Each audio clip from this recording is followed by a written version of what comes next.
Here we go. Wait, I don't remember how to run this. Uh-oh, that's bad. I hope this works.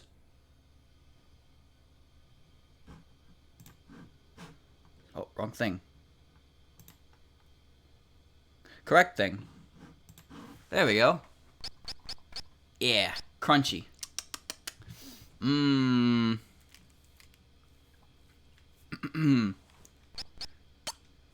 The only thing I can say about Saturday is that I stopped paying attention to the chat after a certain point. I don't know what the fuck you guys were even saying. I was off my own little world. I miss my Di-Serona. My Di-Serona was a lot easier to handle. Alright. Okay, so last time I finished Moko's story, and I thought I was done. That wasn't the case. There's a secret scenario, I guess. Fantasy. It seems to star Mima. And last time I tried to get a little bit of a synopsis as a teaser, and I got nothing. It just wants me to start right away. So, I've been told this one's pretty damn good.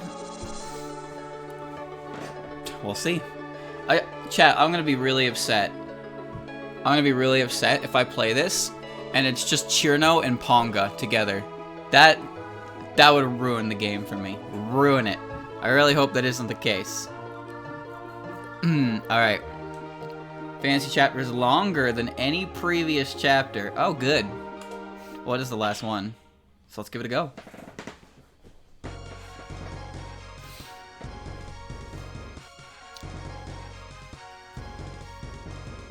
Excuse me, what's going on here? The time has come at last to proceed to the semi-final round of the first Gensokyo Arms Tournament. Okay, so what do I see here? Mima and Marissa are with each other. Yukari and Reimu are the king and queen. And I'm fighting Momiji and Yamame. That is a strange combination. And recognizable in the audience, I see Kwakama and Patchouli and Komachi hanging off on the side. In the West, we have Mima versus Momiji Inubashiri. Wait, are these semifinals and not a tag team? And in the East, we have Marisa Kirisame versus Yamame Kurodani. Okay, I'm going to assume these are 4 competitors all aiming for the finals. Okay, so it's a free-for-all? Give us all you got.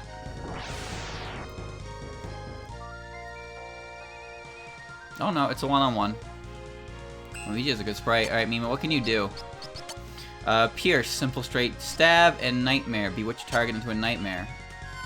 That's the move that the other dude had that couldn't hit me. Thought it was too strong. And now... Alright, sure. Turn my own volume up. Volume looks good on my end.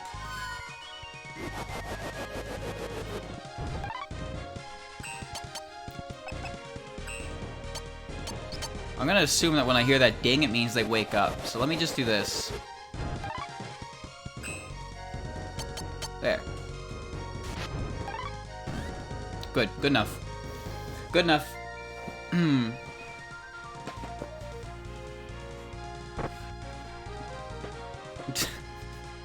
In the West, victory goes to Mima. Alright. And in the East... victory goes to Marisa Kirisame.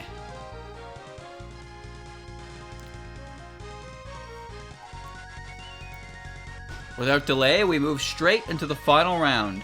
But first, a speech from Our Lady of Mayohiga Castle, Yukari Yakumo.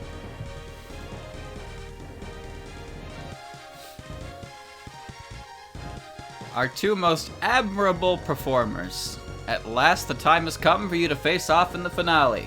And remember, only the ultimate victor, only she shall lay claim to the monetary reward, shall be renowned across the land. And above all, she shall be heralded as an honorary warrior among the knighthood. Here's an important question, chat. Alright, so, from what I can tell, every story, while not necessarily linked, all happens in the same universe, right? So, pardon me for pausing this for a second. Like, for example, Reisen is up on the starship thingy that is been confirmed to have been launched in someone else's story. So that makes sense, right? There's all different kinds of events going on in different time periods, but they're all happening in the same universe.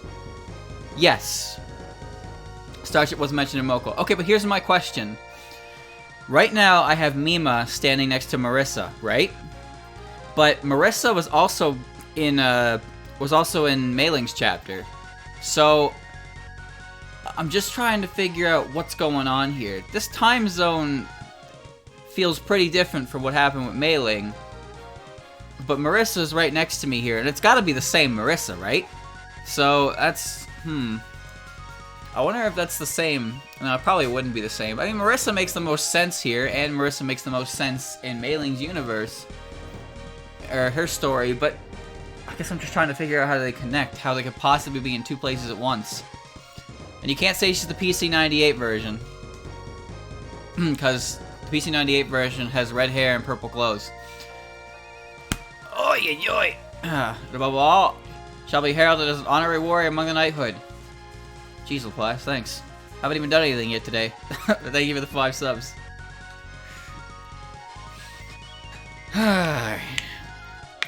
Miss Mima. Mima. No holding back. We may have been teacher and student, but I'm not gonna let you go easy on me, here.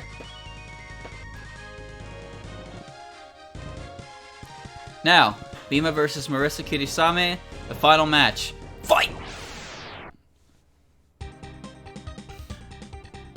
Oh, well. It's reincarnation again. Oh, I guarantee this was set up just so I couldn't do that.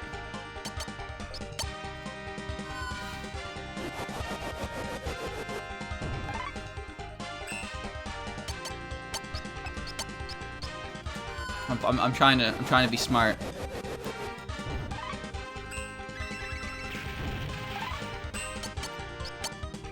I gotta get behind her, but I gotta put her to sleep.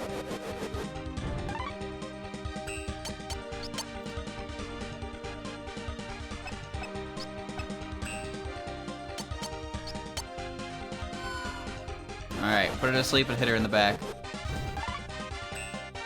Rump wump. Wow. I got booty checked. Oh, never mind. That wasn't so bad. I expected to have to play really smart there. But I guess it is the first battle. And Mima is victorious!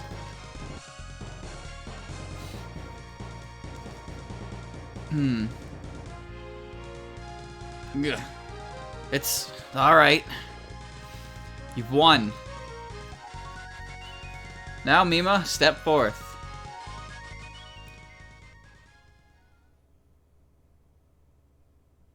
Excellently done, Mima. You know, I often think about how Mima as a character would fit in with current canon. Because she's an interesting character. Seems like she started as an evil spirit, vengeful against all, but it seems she kind of mellowed out after some time. I wonder how she would fall into real-world Gensokyo, or current era Gensokyo. At least compared to other characters. I imagine Shinki wouldn't change too much, because she's only hanging out in Makai, but Mima would be present in Gensokyo, as opposed to other characters. I don't know, maybe she's just the most interesting one, in my opinion. Kameremu.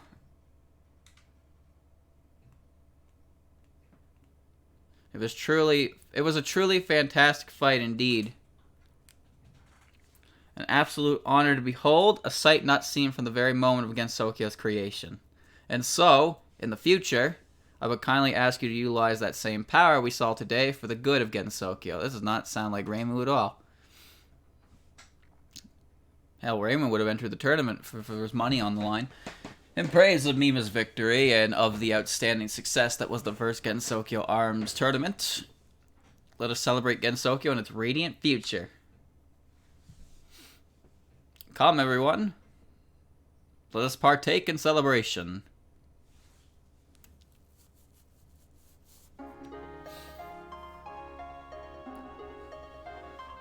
Even after snoozing for all those years, you haven't weakened one bit.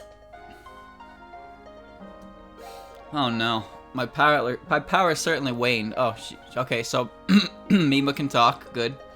I owe that battle to luck alone. Is that snow? Ah, it's snowing. I nearly forgot it was December 24th. Okay. Then I suppose we'll have a white Christmas.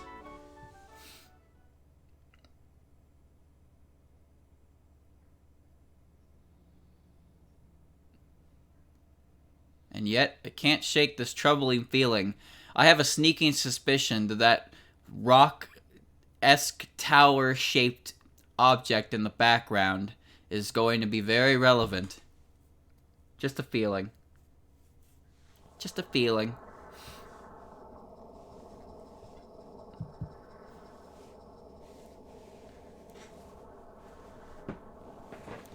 So I don't know anything about this because the game didn't tell me. Everything else I had a semblance of an idea what was going on, but this one's just nothing. No info at all.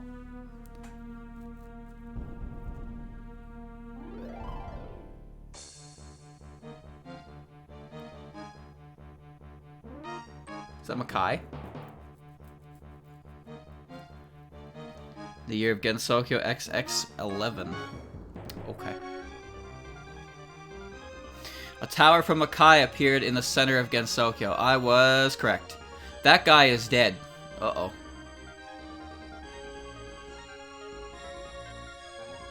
Yet, this tower of demons remained silent, and for a year, that silence prevailed.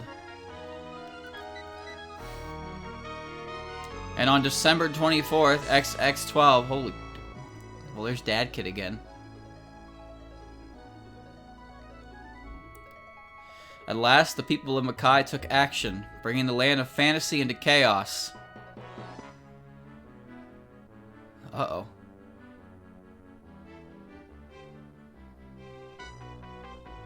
Many innocents were killed across Gensokyo, leaving devastation. Oh, Jesus. Alright.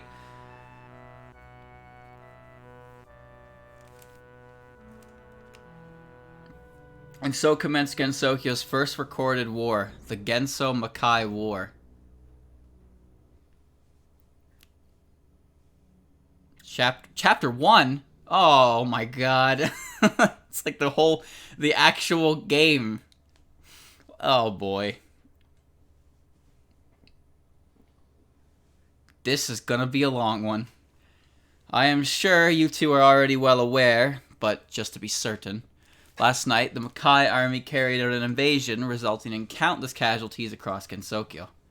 The Sackhead Knights are at present holding them off, but this is hardly a matter to be ignored. Yet, regrettably, she who resolved our prior incident with Makai, Yuka, appears now to practically refuse human contact. I'll go. I'm not about to let them get the upper hand. Someday I'll hit puberty. Besides, as the victor of the tournament, it should only be my duty to resolve this incident. It'll turn out. I'm going now. Resolving incidents is, as always, my specialty. Not to mention, Mima has been sleeping an awfully long time. So you will go. And then I entrust both of you with the peace of Gensokyo. Right. I guess it makes sense that somewhere down the line we'd be able to use Reimu, because how could we not? This whole time. We played a Touhou game with no mention of Reimu anywhere. Solar hat.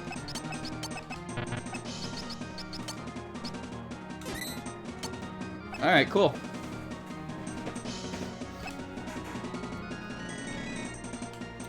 Just bolt. Okay.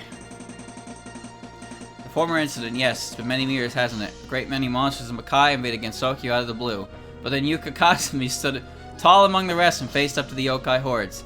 She fought heroically against the demon, master of Makai, and swiftly defeated her. Gensokyo was freed of Makai's threat. People were so relieved. And yet, Yuka refused to take credit for resolving the incident. I'm pretty sure in Mystic Square, Touhou 5, Yuka goes to Makai and just mercilessly slaughters everything. The minister knows the prior incident. It's pretty much the most detail you're gonna get. Okay, thanks. Well, time to raid things. Lady Yukari has recovered quite well from her sorrow over the loss of Lady Chen. It was last year, a band of thieves took Lady Chen hostage and demanded a ransom. The GSPO raced to the scene, but one of its members became fed up with the robbers and shot at them, wounding Lady Chen. Afterwards, the criminal blew the place to smithereens with a concealed nuclear weapon, and so Lady Chen never returned! After that incident, the GSPO was disbanded, and later, we Sack Knights were formed. Oh! I see. I got lamprey ale. This timeline sucks! Oh, Ron's okay. Ron's probably taking that a lot worse. When the tower appeared a year ago, Lady Yukari came to fear the possibility of Makai raiding her mansion. That's said to be the primary reason as to why she had rebuilt it with the fortifications it has today. So the GSPO was in Meiling's story. And an impatient one who launched a nuke, I can only imagine who that one was, obtained a wind scroll and chain kimono. Monsters, wild yokai, and robbers have been spewing from Makai. A lot of enemies to take on, that's for sure. Hold on. I got stuff. Yeah.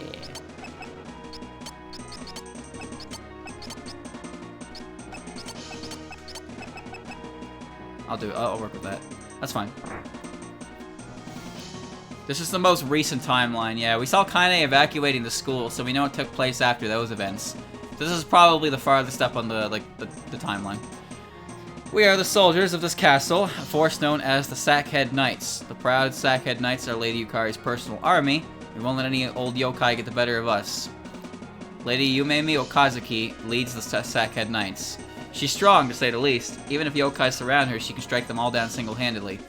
Yumemi's a human that relies on strange pseudo-magical science bullshit. But hell, she gets the job done, I guess.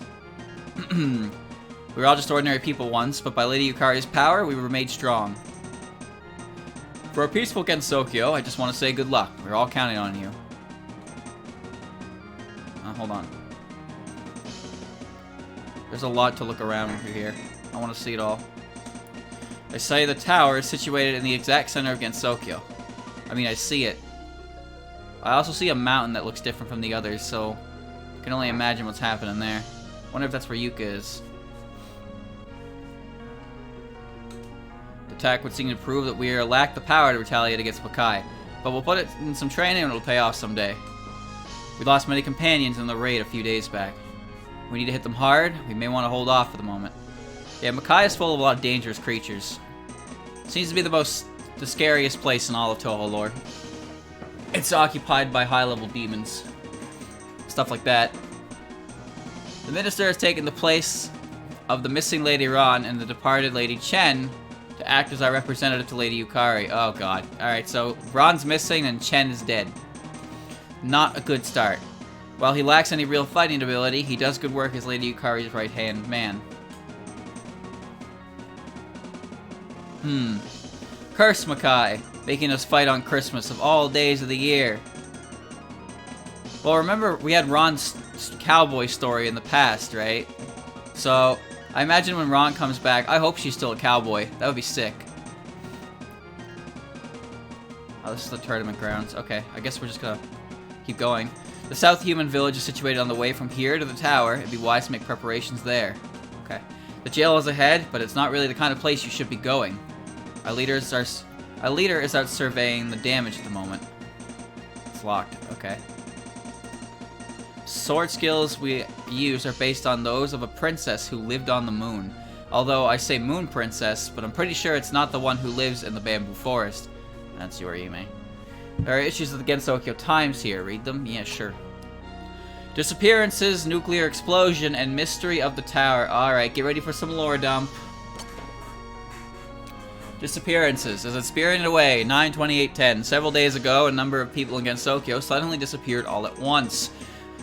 Five instances of this incident have been reported. Eyewitness Miss M gave this testimony. I thought I heard this horrifying voice from somewhere, and then they straight up disappeared in some kind of fog. This is being considered a form of spiriting away, a boundary manipulating act performed by the famed Yukari Yakumo. All eyes turn towards her, but she denies any involvement. The missing persons are Ran Yakumo, Hong Meiling, Moko Fujiwara, Chirino, and Yomu Konpaku. Oh. Alright, chat, so all of our main characters, aside from Ponga and Shanghai, are currently missing. Interesting, interesting. Okay, wonder what's going on there. Nuclear explosion. Nuclear explosion northeastward, 41311. There was a large nuclear explosion sighted in northeastern Gensokyo. Upon further investigation, it seems it was the last resort of a criminal who took ransom Yukari Yakumo Shikigami Chen. The explosion resulted in the deaths of 7 of the criminals, 7 GSPO members, 23 bystanders, and the hostage Chen. Though the area was developing well, the contamination from this explosion will likely forever halt any plans. God, this shit's heavy. I've only been playing for like 20 minutes. Mystery of the Tower, 6811. A tall stone tower has appeared out of nowhere in the central Gensokyo region. No entrances or even windows have been found, making it appear to be unenterable. Yukari Yakumo announced that this tower came from the world of Makai. Many now fear that Makai may strike once again. Additionally, as the GSPO was disbanded after a recent scandal, tension spreads quickly among the unwatched populace. Okay, hold on, there's more. Oh my god, there's so much. The Mayohiga Castle complete, 72111. After the recent appearance of the Tower of Demons, Yukari Yakumo, herself worried of a Makai invasion, began reconstruction of her personal mansion. Now the stronghold Mayohiga Castle has at last been completed. A festival is being held within to celebrate its completion, and people are feeling relieved of their former worries of invasion. Well, sorry that's not what's happening. Sackhead Knights established. Sackhead Knights established, 8111. The establishment of a group called the Sackhead Knights was announced at the recently completed Mayohiga Castle. The Knights act as Yukari Yakumo's personal army in Mayohiga Castle, and were formed in preparation for battle with Makai. They have grown popular among young men, and many now aspire to join the knighthood. What do I need to join? Put this sack over your head. Alright, good. The Silent Tower, 6812. Today marks a full year since the appearance of the tower from Makai, called the Tower of Demons. As has been since its appearance, the tower has yet to show any sort of action, remaining eerily silent. The populace long felt the ever-present possibility of an attack, but seemed to have at last settled down. And so, once more, we can see peace reign across Gensokyo. I wish I could read. Holy shit. Alright, is there any more? Oh my god, there's... Alright, Gensokyo Arms Tournament, 11/29/12. Gensokyo's number 1 shall be decided December 24th at Mayohiga Castle's first Gensokyo Arms Tournament. The tournament will not employ the usual spell card rules, but will instead involve physical combat. There have been many applicants from all over, yokai and otherwise. The victor will receive special goods from all over Gensokyo, a large sum of money, and honor among the knighthood. Alright. Next. The tournament concluded. What'd you just write this? Oh, you did. 12/24/12. The result of the arms tournament are in. The victor was Mima, the spirit of the Hakude Shrine, who defeated the crowd favorite Marisa Kirisame in the championship. Mima awoke from her ceiling only a week prior, so her power was predictably weaker, but still so great as to gain her victory regardless. So then who wrote the last article? Don't tell me that happened right now, while the world is burning. Breaking news, Makai attacks. Yep, Christmas. 12/25/12. A large quantity of monsters and Makai soldiers from the Tower of Demons attacked throughout Gensokyo. When the tower suddenly appeared a year ago in the center of Gensokyo, Yukari Yakumo announced that it had come from Makai. There have been few human casualties thus far, thanks to the sacrifice of many knights. The riot was temporarily settled. But now, people cannot help but feel uneasy about what Makai might do next. The knights are presently inspecting the damage in order to bring us more precise details. I can't imagine there's any more than that. but I have to check it just in case. Looks like that's all there is. Alright. If you want any of our food, take as much as you need. We got lots of swords in the castle, but you can't use them, can you? Please take this. A javelin. Oh, I can use that. It's not that much stronger, but it's... every little point helps, I guess. Jelly donut. Fireworks. I've got some brand new weapons here we've been developing in secret. They're downsized versions of weapons thought to be used by giants, but they're still in experimental stages, so I can only give you one. Which do you want? Oh, fuck, I don't know. I'm back if you ever want one. Black tea, mind ban, Yaku Cold rapid drugs, power wrist. Ooh.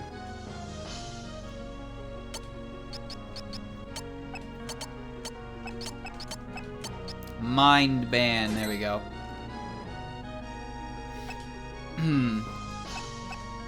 I don't know. He says I only have one. They're big weapons. They're probably, I don't know what they do.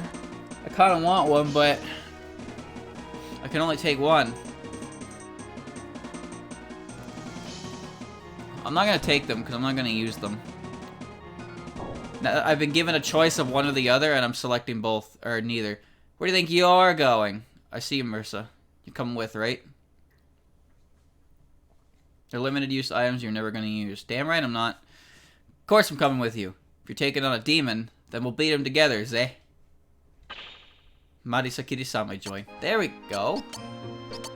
Black pointy hat. Oh, power wrist.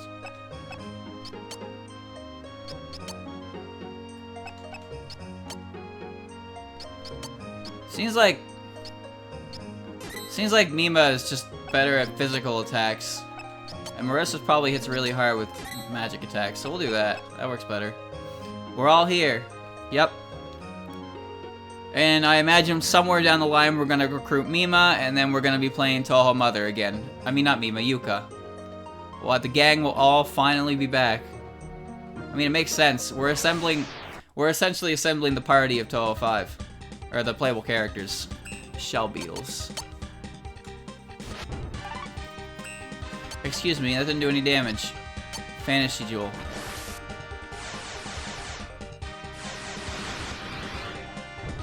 A little crusty.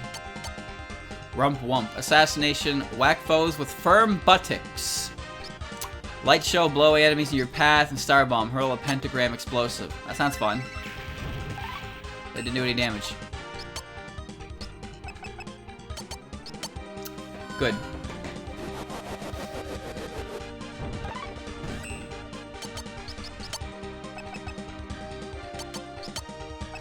Damn it. Alright, hold still.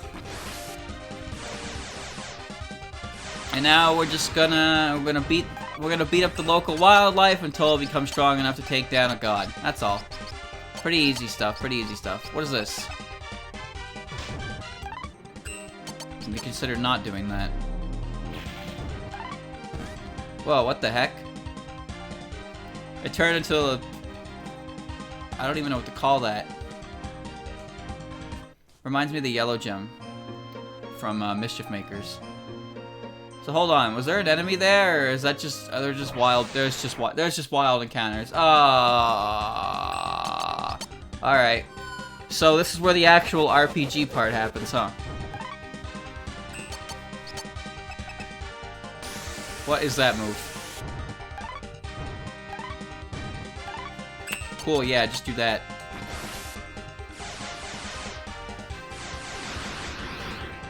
The real game has appeared. Meow. Bug Buzz. That is a very obnoxious move. Oh well, I have worse. Why did that... what? At least I always heal. Oh, Mima starts at level 5. The original of this chapter was fantasy, regular swords, and magic medieval chapters. So it pretty much... yeah, I see what you... I see. I don't know, there's a couple different little paths I can take, but they don't seem to ultimately amount to anything. Nekomata and Nekomata. What the? Sure. No, that's fine. They have something going on here. Fantasy Jewel. One at a time. One at a time. I know, they're facing me. I know what a Nekomata is. Don't worry. Star Bomb. Perfect. It's weird. Enemies usually don't start in that position. Usually I start on the bottom so we can see their front sprites. God damn it. There they are again. So chat, I'm caught up. Yesterday I pretty much dedicated my time to reading, and I watched a couple M1s. So I watched M1 the 8, and unfortunately, much like the 7th, there were a few things that were missing on the internet. You can't find them. Surprisingly, one of those things wasn't the commercial, which really interests me, because 9 times out of 10, the thing that ends up going missing for the overall skit is the commercial, because the commercial is regarded so as like not as important as the rest of it, which to be fair, it isn't, but it still sucks. Specifically for Touhou 8, the problem is it's missing the pre-finals, and it's missing the judging, the final judging, and it's missing the credits. But both the skits are there, at least. Both of the grand final skits are there. They're good too. They're really good. But the thing is, okay, here's the thing. The duo. This is a bit of a spoiler, I suppose, but it doesn't matter. Everybody learn to move. The first skit that was done by Sega and Kasen, I don't know. I wasn't huge on that. But then the second skit they did was fantastic. I really liked that one. So they won it in that. Scythe throw. Mow down all surrounding enemies. You know what? Fucking let's do it. See what happens.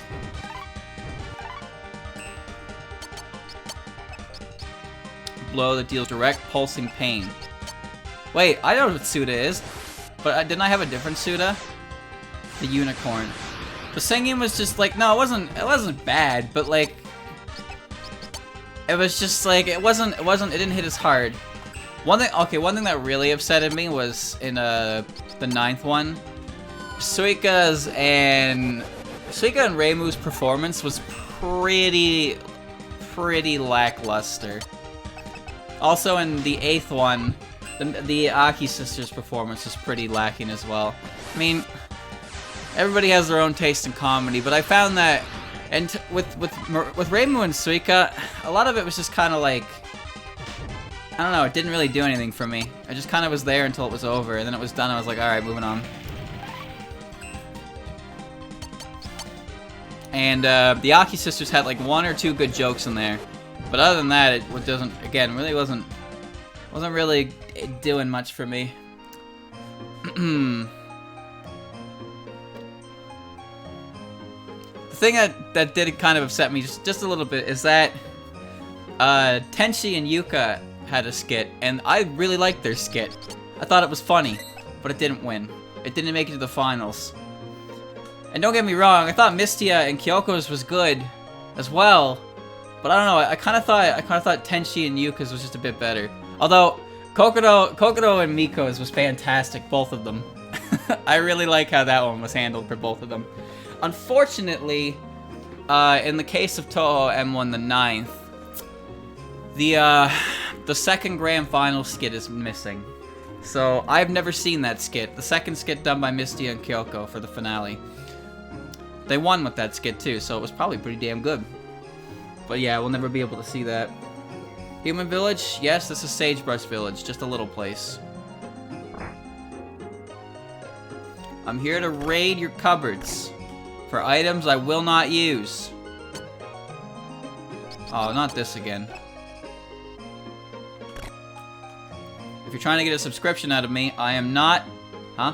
Oh, sorry about that. The Tengu have been real pests about their newspaper subscriptions lately. But I always tell them I'm sticking with the Gensokyo Times. It's speedy, cheap, and punctual. Yeah, tell Aya to suck it. Everybody seems to view Makai as something that they can just ignore, but well, maybe it's just my age.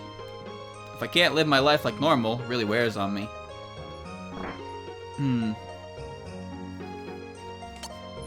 Oh, whoops. You're Miss Mima. I saw you fighting in the tournament. I'm a really big fan. Well, I am now, at least. Junk like this is all I can really offer you, though. Please, take it anyway. Obtain some junk like this. Oh, you weren't kidding. Okay. Sure. Why are you in front of me? A ton of what? Go south, take the path off to the west. And you'll find loads of recovery grass. I'm doing it. Much as I hate to say it, those knights are the real deal. We vigilantes don't even hold a candle. Not like this isn't a good thing when they're fighting the forces of Makai. Go south, take the path off to the west, find a bunch of recovery grass. I'm doing it. Can't stop me. I need to have recovery grass in the off chance that I might use items. I definitely won't, but you never know. You can equip the junk. Oh.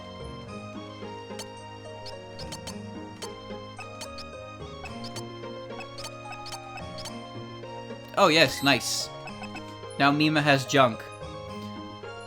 Head south, follow the path on the west. The path on the west. The west. Where's west? This, probably this. I can get some free levels here at least, so that's fine. So yeah, unfortunately, some things are missing from M1. For example, almost the entirety of M1 the second R is missing. Bits and pieces of 7, 8, and 9 are missing. The entirety of 10 exists, actually, which is interesting.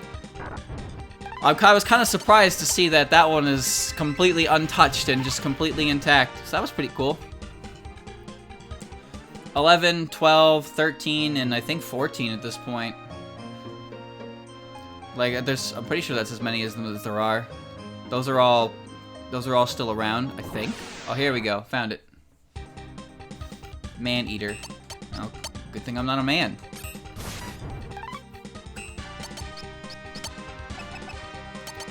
So I only watched the two, because the thing I find about Manzai is in particular, M1 can be a bit of a lengthy process. They're usually they're usually close to about 2 hours in length, maybe a little bit less. Depends if everything's intact. Without the credits and a lot of some of the extra stuff, they usually boil down to about an hour and 30 minutes or so.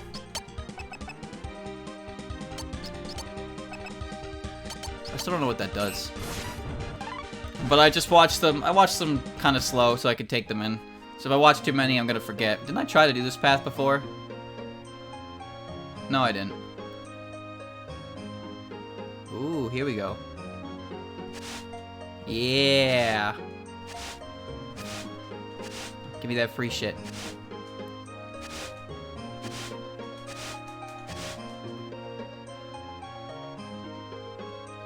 We're good.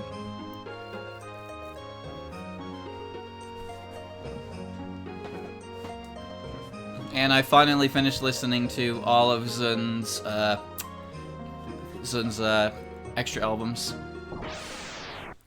The thing is, I noticed the most recent one to come out, Old Adam's Bar, that had music in it that ended up making slight appearances in Violet Detector, so that was cool.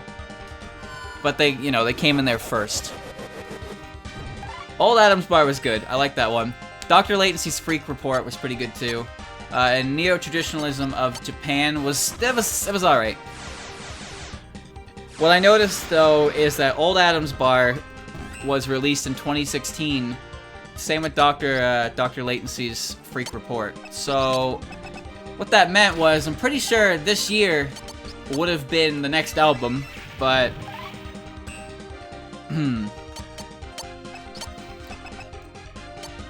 Neo-Traditionalism was an album released for the review effort. Was it? I thought that was the one before that. Because there was a bonus album regarded as 5.5. It's 3 albums, and it was released with flowers that symbolize the areas that were affected by the recent earthquake at the time. I'm pretty sure that's the one you're thinking of. Because I know what one you're talking about. Because it doesn't have a story or anything in it. It also has a really good track. Like, the first track on that album is fantastic. And yes, the album was decorated with local flowers of the areas most affected by the earthquake at the time. I can't remember which one it was, but that one was the one you're probably thinking of. Neo-traditionalism is interesting. So basically the story is that in Trojan Green Asteroid, they end up going up to... Well, they end up going up to an abandoned satellite, and Maribel gets scratched by some kind of weird chimera-esque creature. And she's quarantined. She's quarantined because even though she healed, it was like it got infected or something, or it had there's some form of unknown disease or something like that. You know, very, very topical stuff given the current state of the world. But she's held in quarantine for that kind of thing until she's eventually released because everything's all good. But somehow, I don't know if it was directly caused by that incident question, but Maribel's powers seem to be getting stronger. She's seeing more things and being able to take back more. And now she's able to, like, let others see the same things she does. It's really confusing. I don't really know when this happened, but slowly but surely she seems to be getting stronger. And then the whole plot of Dr. Latency's Freak Report is they pretty much... Ranko pretty much transcribes everything that Maribel tells her about what she's seen. So Dr. Latency is the pen name of Maribel. She's basically the author of the story, but Ranko's writing it all down. I don't want to go this way, actually. Nope. I want to look more.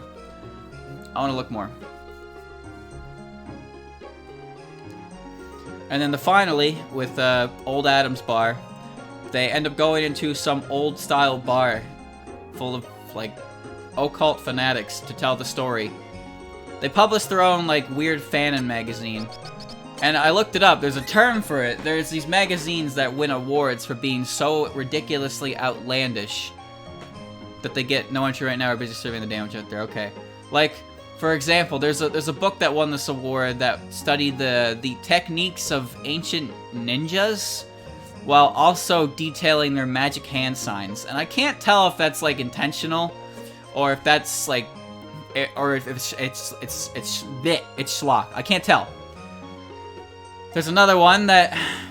Guard of the Sun. Well, I know where I'm going. There's another one that details... hilariously, like, misdetails science fiction things.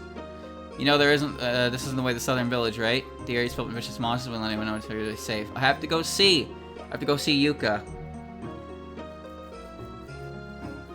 Her power is growing stronger, and thus her view of the other worlds will not rebuke us delusions, fever, etc., and thus an unknown disease.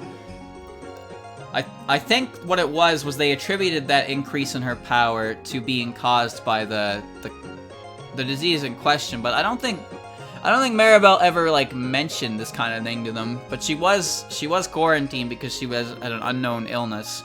The thing is, Zun's pretty much written their world as pretty dystopian when you come down to it. He mentions that science and, like, medicine have evolved to a point where pretty much everything is curable, and hereditary diseases and such are regarded as idiosyncrasies. So they're no longer even regarded as, like, disease, they're just regarded as things they're regarded as things about you, I guess. It's really weird, but yeah. Zun's future for these two characters is pretty depressing when you, like, kind of look beneath the surface on it. Halt! We're not letting anyone enter the... Oh, well, it's just you, Lady Mima. Sorry about that. We heard about the tournament. You're heading for the Tower of Demons. You should get permission from the Elder to go north. Okay, lead the village to us. Take a look around.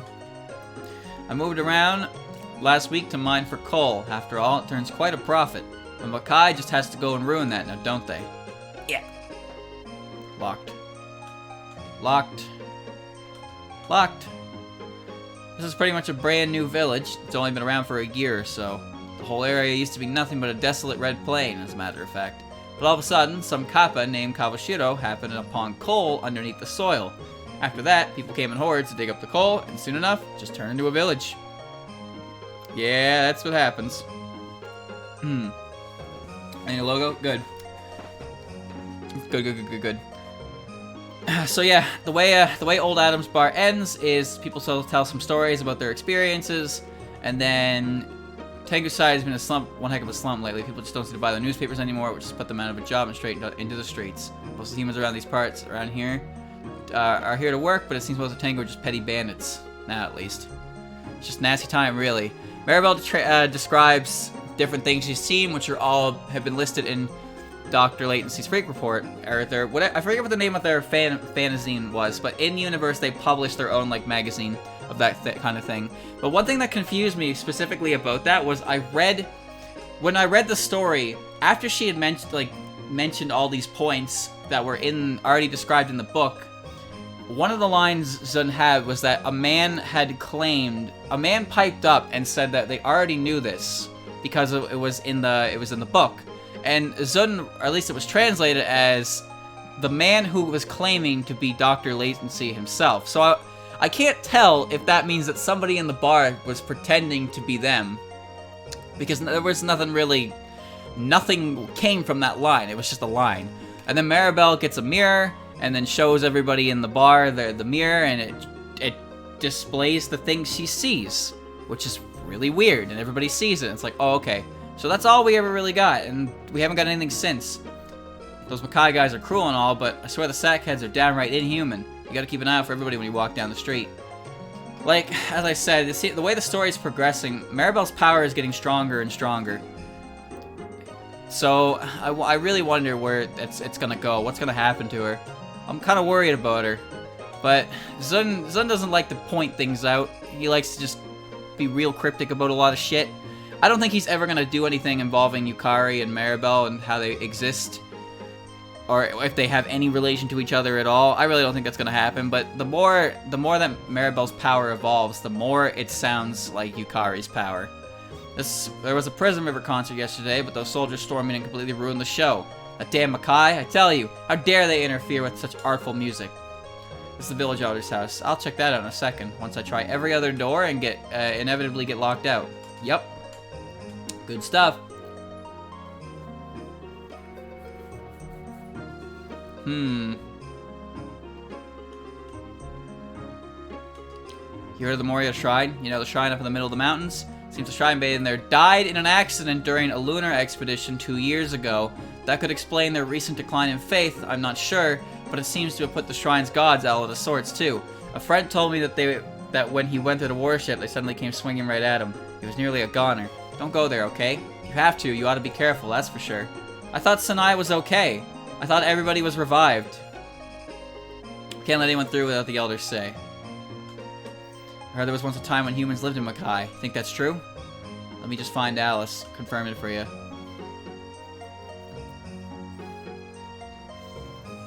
Alice and Race were the only survivors? I thought everybody was okay enough that Aiden could operate on them. Someday, sister, I'll avenge you. Oh boy. News reports on the state of the war continued to air one after another. Oh, so you're the ones from Mayohiga Castle. Sorry if I sound like a downer, but I did just lose my daughter yesterday. That's awful. You have my condolences. Why is everybody dying? They were going to get them revived, but seems now Makai has happened. Oh, I see. I see. Well, we want to go north to the Tower of Demons, but it's said that Sanaya died 2 years ago, right? So it's been a couple years. So I guess she hasn't figured it out yet. Maybe that was what spurred the events of Boko's chapter. Who knows? Who knows what's going on? Well, we want to go north to the Tower of Demons. To go north, won't you have to pass through Eversnow Forest? Eversnow Forest, eh? That's the forest stuck in winter because of something equinox and that no spring incident, right? That's correct. Once, all one had to watch out for was the cold and the ice fairies, but now the far more dangerous Darkwing Bandits lurk there. Oh, these guys again? Darkwing Bandits. Essentially, a band of unemployed Tengu. Tengu are quite tough and hardy at any rate, so they made many more victims than the usual yokai ever did. We'll be fine. When we fight together, no one can defeat us. I see. Well, I admire your determination. Very well, I'll tell them to open the gate. Go on north, then. Thank you, sir. Alright, moving on. I don't know how he got word up here faster than I could walk up, but, well... whatever.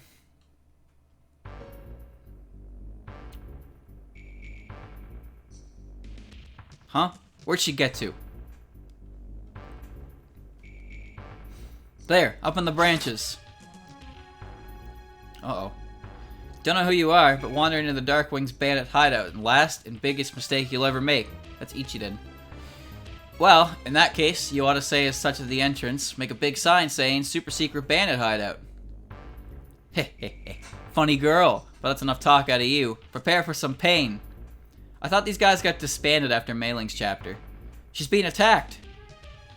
Might those be the Darkwing bandits we've heard about? Alright, let's save the hell out of that lady. Oh, maybe I should have saved.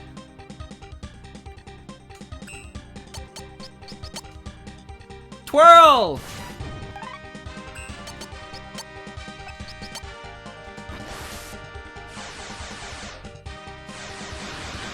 Yeah. Too strong. Wow, you would put Marissa in that spot, wouldn't you? Ha ha ha ha. What?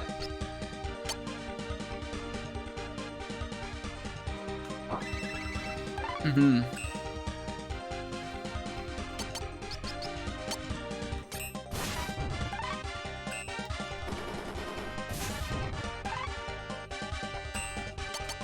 I'm really trying here.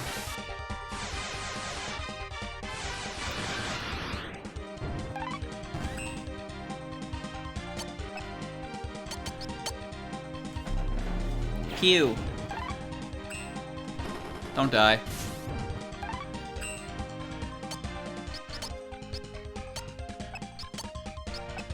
I can't reach her.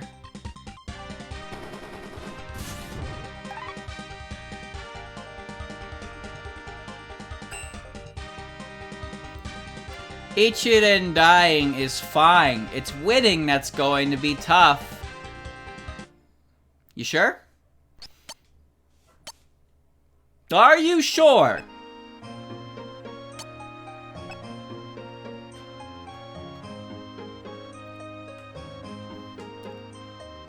Well, back. I'm heading back to England. Because I got me 1,000 beetles to beat up. Please be patient. We will win. We gotta go find old Ringo and the boys. Kick his ass around the block a couple times. Sleep abuse. I mean, well, they wake up like instantly. And I couldn't even take out that one guy in my way the whole time. I was trying to get him out of the way so I could move. But then each of them just fucking died. She takes like a 200 damage. Oh, you're kidding me.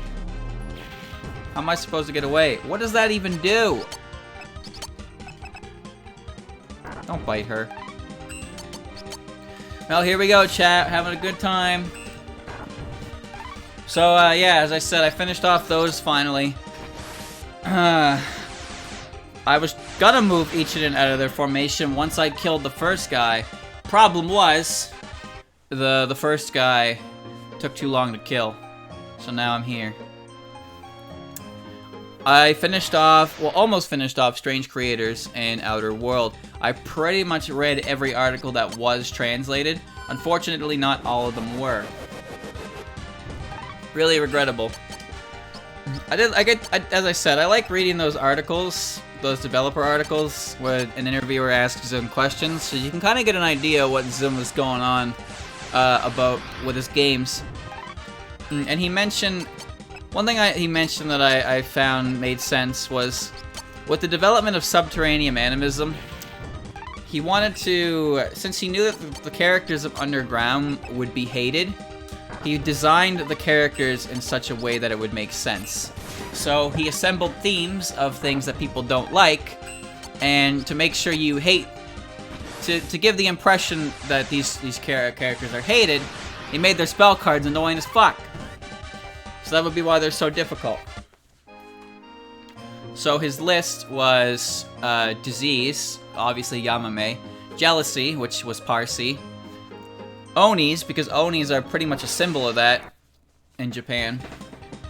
I'm pretty sure the only reason that Yugi ended up not being like a stage 4 boss or being more prevalent than that, where she is because Zun assumed that any character who can read minds would be infinitely more hated than an Oni. And you know what? He's probably right. After that, you have the corpse, the grave robber, and then you have nukes. Nukes. There you go. And that's what Utsuho is, a giant nuke. That's why he went for the nuclear final boss. It actually is, yeah.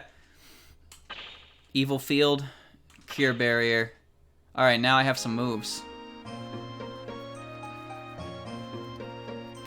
One thing that was interesting to me when he stated that apparently when he released UFO, there was no specification, but it seemed like when UFO came out, there was, what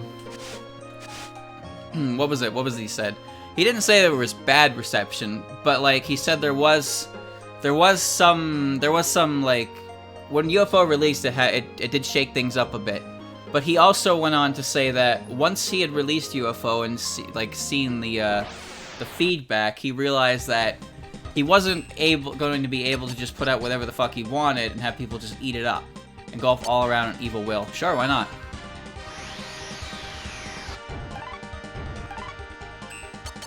Cure Barrier. Treat the wounds of those in the... Okay, sure. That's fine. You're kidding. Hit it with Suda. Ew. Oh, gross. Nasty looking creature, isn't it?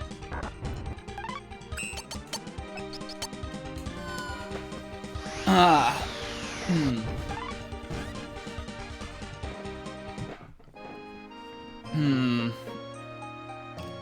What am I doing?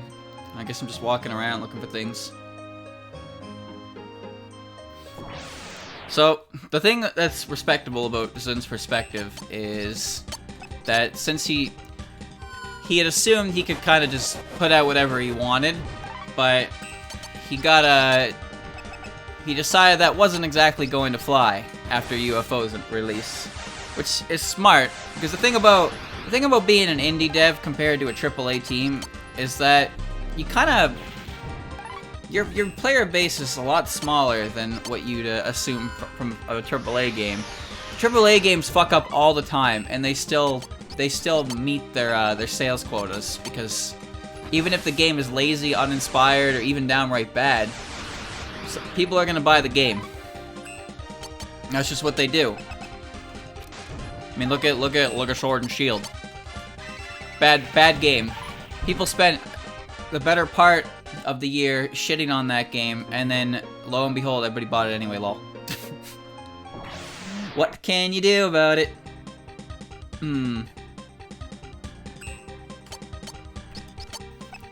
But with something like a Dojin game or indie game like Touhou, well, you fuck up and then what? Are people gonna give you another chance? You might get one more chance. Who knows? But you can't just assume that. But what was nice to see is that he stated that after that, he just kind of learned to just enjoy what he was making, have fun with the process. Because, you know, if you're not having fun making the game, then, well, are people gonna have fun playing it? That kind of thing will ooze through a project. You can tell when people don't like what they're working on, because they'll cut corners. They won't, like, stupid little Easter eggs that are absolutely, like, completely irrelevant to everything and are maybe just near impossible to even find are put in by developers that care. Because they like the game and they want to put things in there for people to see, but the chances of anyone actually seeing it are slim to none. But they still do it anyway. That kind of little itty bitty touch of detail is something that you see a lot with those kind of things, which is great. I like that. I'm gonna keep grinding just a bit, because I hate doing story battles and dying. Unless you make Easter eggs for the sake of it. Unless you're the dev who puts in Easter eggs over actual content. Yeah, that's okay. Yeah, you're right. There is a balance that needs to be struck for sure. You can't just rely on references to get away with everything.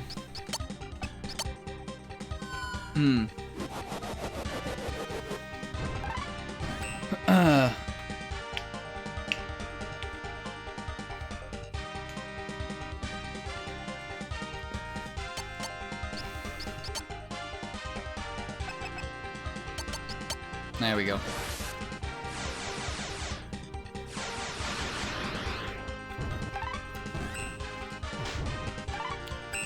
Another thing that was mentioned was how Zun tries to make sure that the characters have motivation for actually going out and doing something for the main plot. Because if the character... The thing about Touhou is, sure, it's established, but if you make each game in the series in a way that, like, oh, if you haven't played the previous games, you're gonna be so lost. That's a bad idea. Assuming, because you need to constantly make it so your game is... you need to make it so your game can constantly invite in new people into the works by the newest ones, and then that will, of course, entice them to go out and check out the older stuff. Kingdom Hearts laughs in the corner. Yeah. yeah. I mean, to be fair, nobody even knows what the fuck's going on, even for the people who have played it.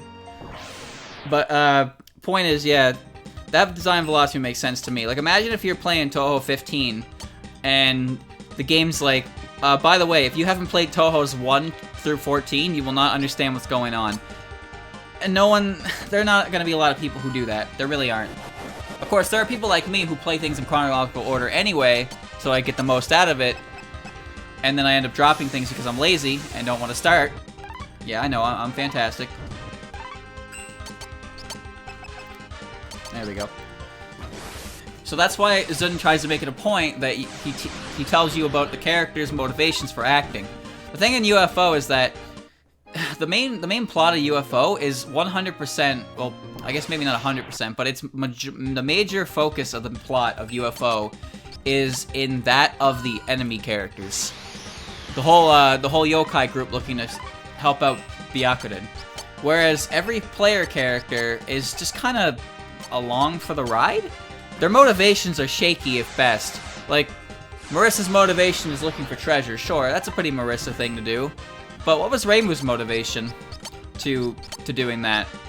And I'm pretty sure Sanai's motivation was just she wanted to go whack people because Reimu was doing it and it seemed like fun. I hate when I do that. Reimu was after treasure too. See, that's pretty lacking. For other ones, it's like, oh, okay, Reimu has to go out and do something. But I guess their motivations were pretty weak, especially compared to the plot being the major focus of the plot being about those characters. But like, the thing about that is Subterranean Animism, the plot of that one makes sense. There's some shit going down, and it's pretty serious, which makes it so a bunch of characters have to team up. There's a reason for these characters to team up in this game. That's a cool part about it. So you know the character's motivation for going down underground to deal with it.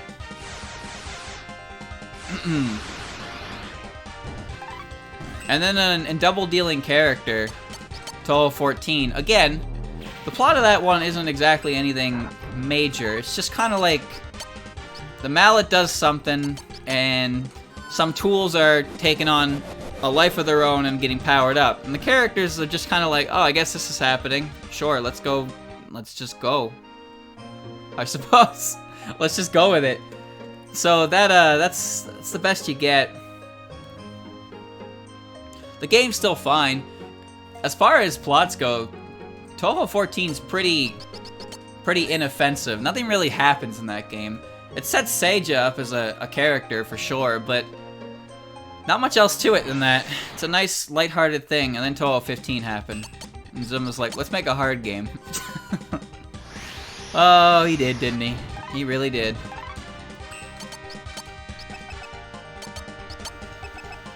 And I read the interview with Wily Beast and Weakest Creature. That game is fucking weird, by the way. There are a lot of things going on in Zun's head, that's for sure. Oh, I'm dead. According to Zun, he tried to make an Idolmaster reference in that game, because Keiki, but he couldn't find anywhere natural to put it, so he just scrapped that idea, which, you know, makes sense. Yeah, Legacy of Lunatic Kingdom was inspired by I Want to Be the Guy type of games. That's why it has such a unique feature in that it's, if you die, you resume at checkpoints. And a lot of the spell cards are designed in a way that are probably going to smack you across the face on your first attempt, and then you're gonna have to learn how to deal with it slowly.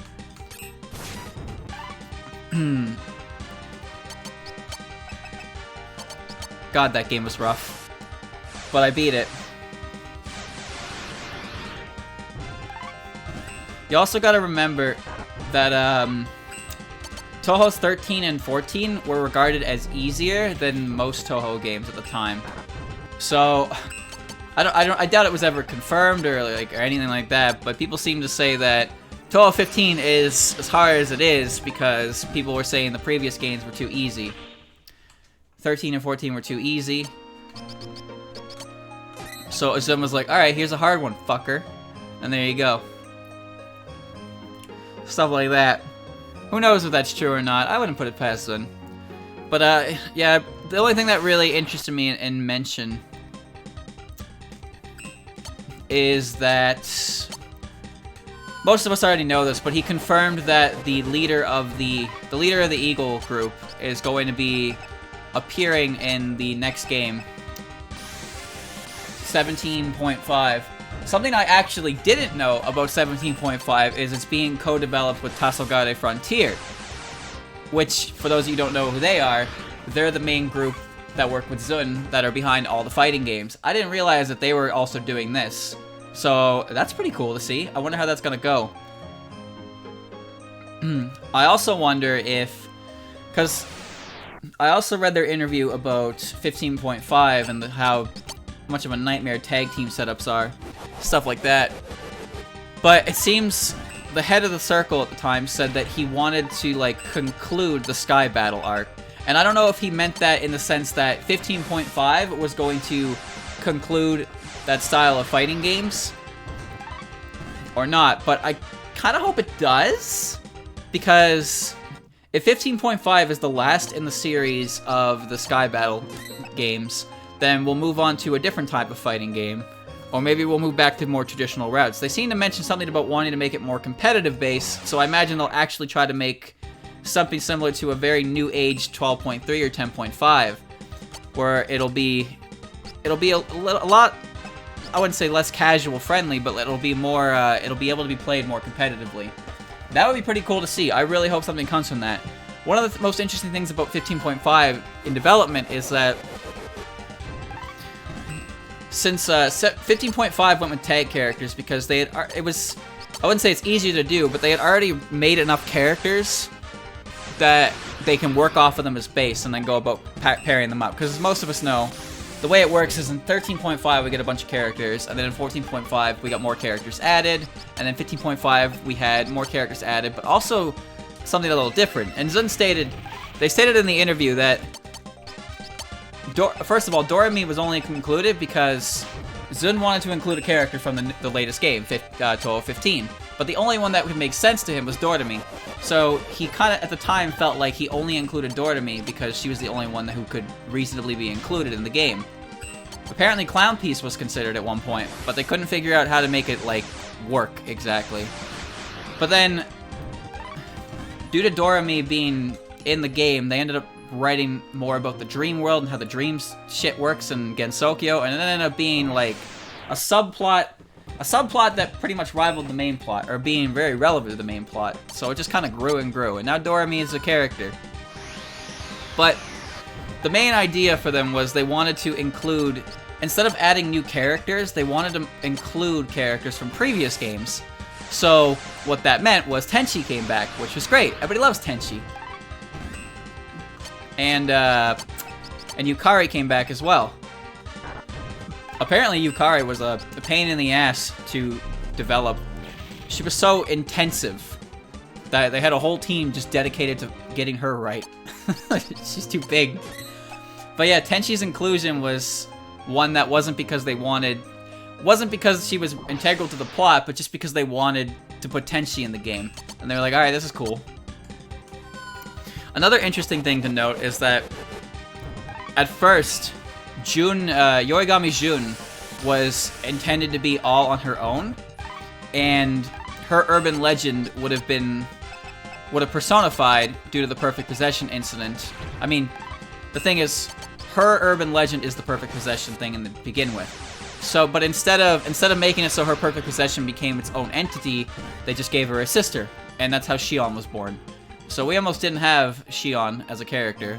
It would have just been Jun with a special ability. So, you know, I know Shion's pretty damn popular, so I mean, people are pretty happy about that, I suppose.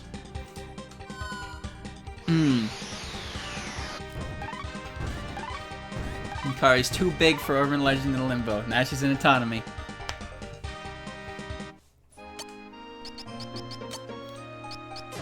Alright, couple more. Do what we can. Kill some beetles. Beetle boys. There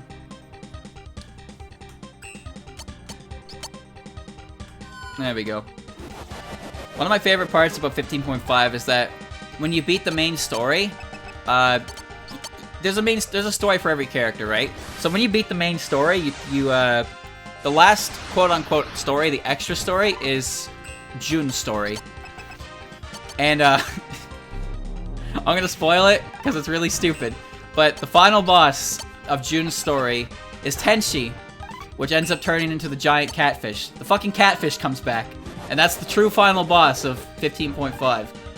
It's something. It's certainly something. Dream Tenchi is insane and evil. I know, I love her. Isn't she great?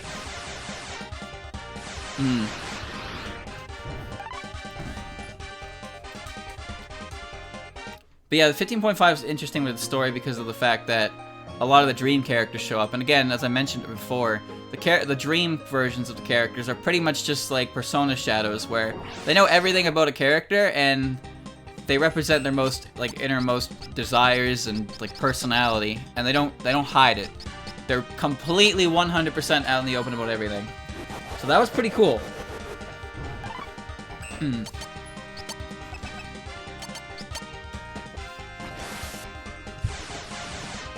The catfish first happened in 12.3, which was strange to say the least, and sure enough, that son of a bitch has come back.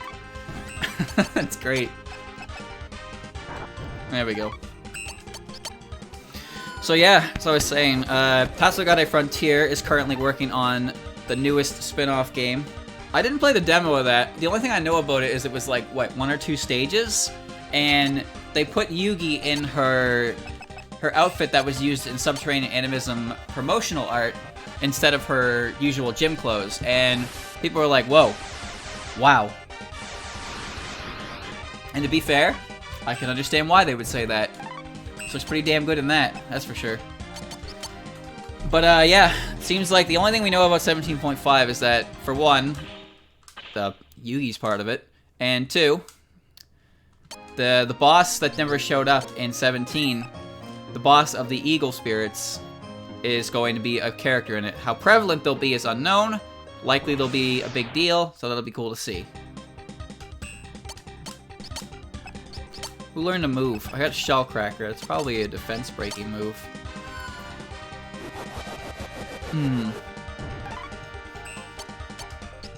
Shellcracker. Smash? Yep. Okay.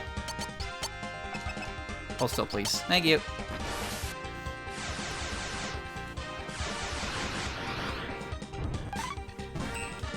As I said, like, if you want to read these yourself, they are a bit lengthy, but you can find them. It's Strange Creators in Outer World. Unfortunately, some of them aren't translated, which is really unfortunate, because I do have genuine interest in these things. At first, I grazed over it, and I was like, I don't care that much. But the more I read it, I was like, huh, you know what? It's actually really cool to see the insider information. Like, and, like, things on the planning stage. Like, there's a timeline, chat, where Rumia and Wriggle were playable characters in 12.3. That timeline exists somewhere if you believe in multiverse theory. But unfortunately, it's not the one we live in. If Rumia had been part of that game, she could have been so popular. I mean, look at Koishi. Koishi... Yeah, Kaguya was also considered as a potential fighter, and she was ultimately slotted in for Suiko. But like, look at Koishi. Koishi's popularity really blew up after she was included in a fighting game. Imagine if that was Rumia. What type of game is 17.5 even? To be honest with you, I don't know. I thought it was a 2D side-scroller, but people have said that isn't the case. But then, in true Twitch chat fashion, people tell me I'm wrong and then don't actually tell me what I'm wrong about. Very, very helpful they are. I didn't play the demo after all, because I'd rather just play the full game.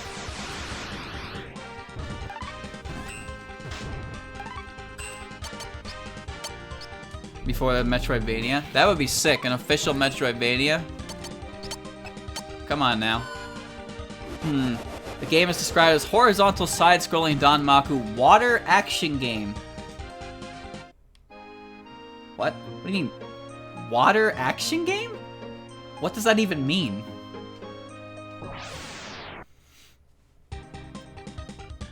I have no idea. No, don't worry. When it comes out, I'll definitely play it. I'm really interested in it.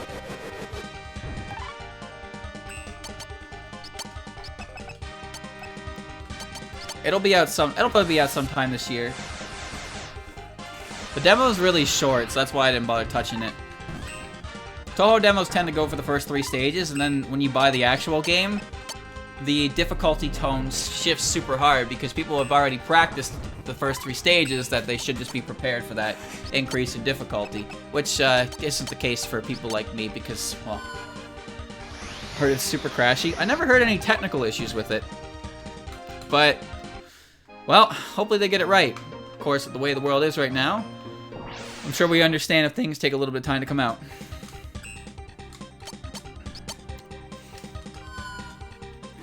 But yeah, back to the fighting games. As I said, I'm really interested to see what if they follow up on their interview comment. Wouldn't it be cool, chat, if we got 18.5?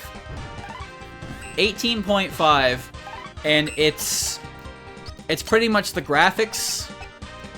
We get the graphics from 15.5, even more better, like even higher res, even more detailed. And it goes back to the type of fighting that 12.3 is still played to this day for. Traditional 2D Touhou fighter with that level of graphics. 16 times the detail. 4 times bigger than 15.5. That would be really cool. The thing about 12.3 is, as I said, that game is really old, but it's still played competitively to this day. Obviously nowhere near the grand scale of most other games, but the fact that it has a community that is able to get it as a side event at like Japanese Evo, that's pretty sick. Because the thing about 12.3 is it's basically just the definitive edition of 10.5. It's a good game. It has a bunch of characters, they're all fleshed out, and the fighting mechanics are good. What more could you want in a Touhou fighting game? The thing about the Sky Battle games, I never played the Sky Battle games myself, but I guess they're not as competitive, and I guess that makes sense. Since the game is some kind of style.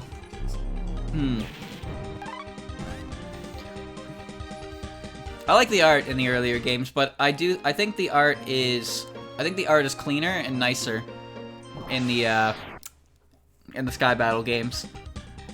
Although it would be cool to see some of the newer characters scaled down to look like that again. They're pretty timeless. 7.5 Marissa. She is so squishy. They're all right squishy.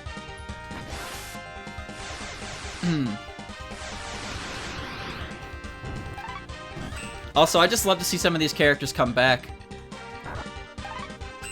I feel like Remy could have came back, but Remilia's playstyle in the fighting games was kind of similar to Taukaka, where she was hella confusing and she just bounced all off the wall.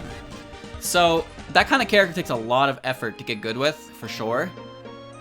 So they probably didn't bother with that. And I say that because there's a character in the character known as Koichi Komeiji is one of the most unique styles of game playstyle I've ever seen. Here's how Koichi fights. Koichi is a character that she doesn't think, she just acts on impulse, right? So she has really good specials and moves in general. But here's the trade-off. When you input a special command, it puts the idea in Koichi's head. She doesn't use it, but you have now pretty much queued up this move. So when Koichi gets into range to use this move, she will then just use it herself. That's the level of play. Do you know how difficult it is to make a character like that work?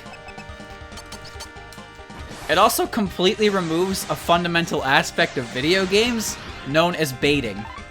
You cannot bait with moves when your character will only use the moves in situations that the game decides are favorable for you.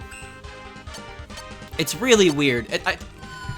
It's really, really weird. I've never played her myself, so I can only give you a brief description on how it works, but I'm sure if you played the character yourself, you would understand why it's so weird. And yes, she is low tier. Suwako is really awkward because when you crouch with Suwako, she does the opposite. She's like, I don't understand how that works. Why play Suwako when you can play Yuyuko? Come on now. Don't be stupid.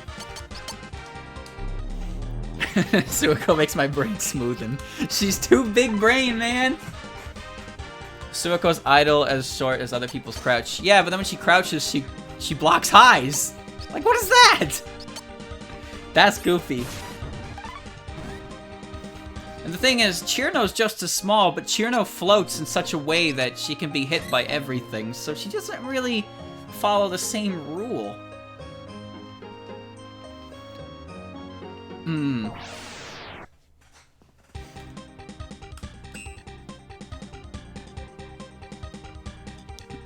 I'm glad Chirno made it in a fighting game.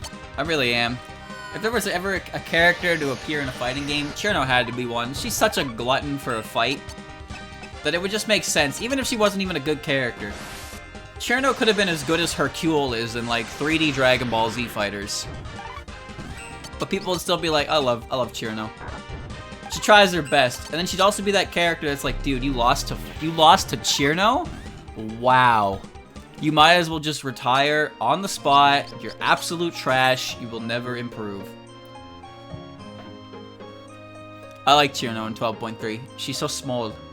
Isn't one of her attacks she just pushes a snowball into you? Again, I never played the fighting games myself. I just remember I watched story playthroughs of them to get the lore aspect out of them. But a lot of what the game is kind of fuzzy to me, because it's not like I played it myself. I didn't get to explore every different thing. I only saw so much. So that's why my, the amount of lore I know from the fighting games is pretty hazy. It's like you lost to Pichu. Kinda, yeah. Melee. If you lose to Pichu and, you can lose to Pichu in Ultimate. It's okay. That character can still kill you.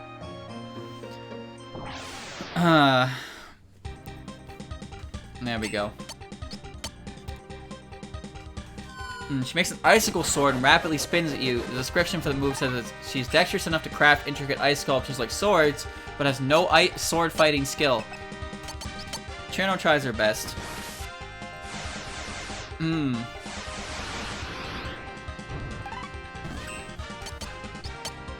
It's hilarious how Pichu was a joke character in Melee, and then when Ultimate first came out, Pichu was regarded as one of the better characters, for sure. Take aim. Target vitals to pierce defense. Okay. Nowadays, Pichu's kind of fallen from grace because a lot of the nerfs have weakened Pichu's power and increased the amount of damage that he does to itself, as well as it being the lightest character in the game. So Pikachu is just the better option now. Pichu can still kill you ridiculously early by a complete accident. The character's full of cheese, but it's not nearly as... The character's incredibly inconsistent. That's the hard part. Someday I'll be able to get through here. Kirby sucks in every game he's in. That's not true. Kirby is one of the best characters in Smash 64. In fact, that's the whole reason that Kirby is not good at Melee at all. The joke? Did you forget the part where I'm smooth-brained, my friend? You think I picked up on your joke?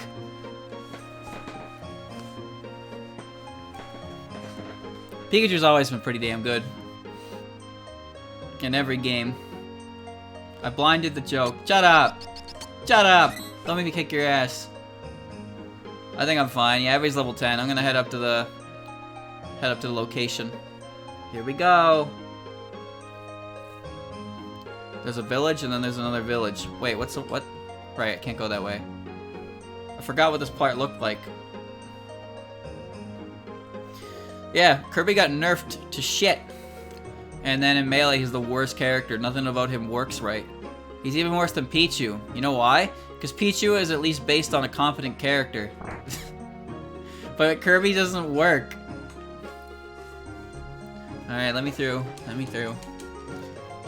Kirby can forward throw and back throw off the edge and die, but you can break out of it mid-throw and he'll still do the throw and die anyway. If Kirby does up throw, he loses all his jumps. He's really bad. Most people nowadays say Bowser is the worst. Pretty sure Bowser has a better win on people. Better wins than Kirby does. I know Bowser's fucking terrible though. But I blame Triple R, I guess. Dude, it must feel so bad to go to a Melee tournament and play like Fox or Marth, and you have to fight Triple R, and he just picks yellow Kirby, and you're like, oh my god.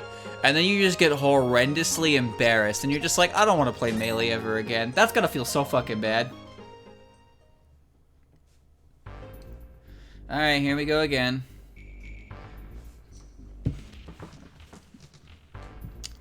Melee's one of those games where people don't really pick weird counter-pick characters. It's unfortunate. And nothing gets my jollies more than when somebody picks DK in Melee, and they get the grab and they just do the dumbass headbutts. DK's so silly. For some reason, his up B is just a fox killer. I was grinding because these guys are too strong. Melee's a bit stagnant, yeah, but it's entertaining.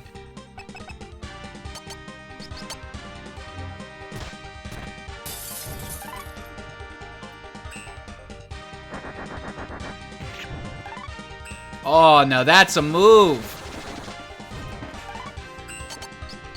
Drago Medio. I don't believe that's a good move to use in this situation. Melee is a solved game!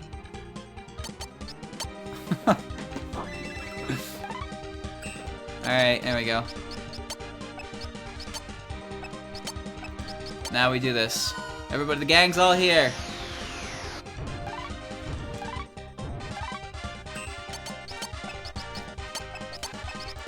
Fantasy.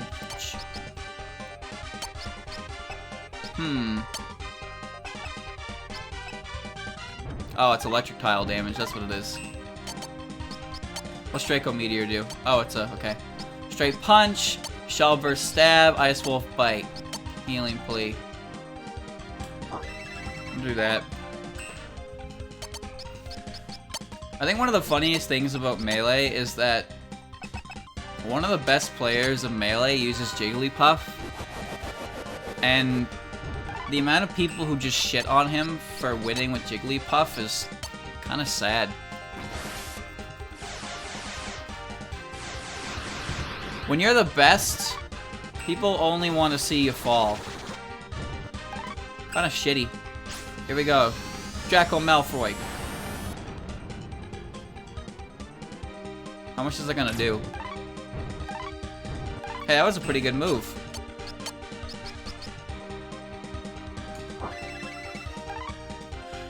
Alright.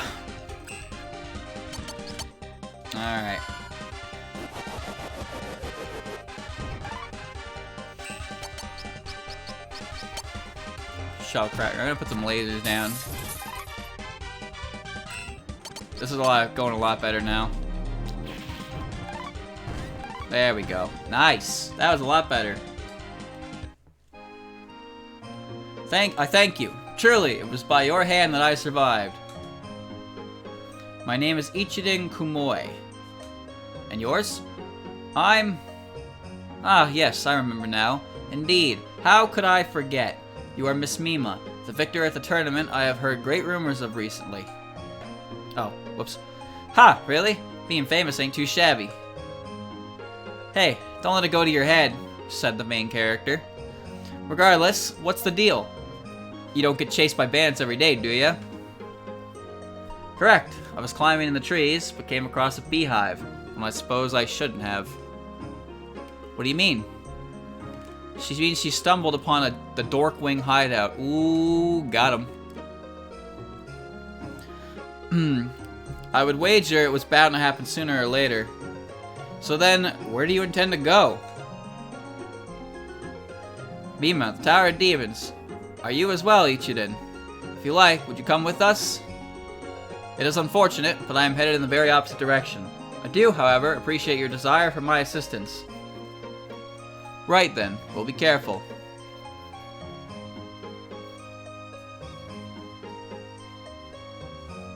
An affirmative handshake. Should destiny decree it, we shall meet again. Until then, do not fall prey to death.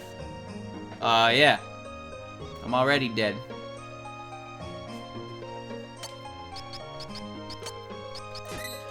Hero sucks. He's hilarious, but he sucks. That's why you don't see him. If Hero was capable of just completely cheating people out of victory, you'd probably see more Hero players. But as far as anyone's concerned, the only one who actually tries to play Hero seriously is, Salem. I still think the character's funny as fuck to watch. he makes me laugh. Cause he's such a Smash Bros character, you know?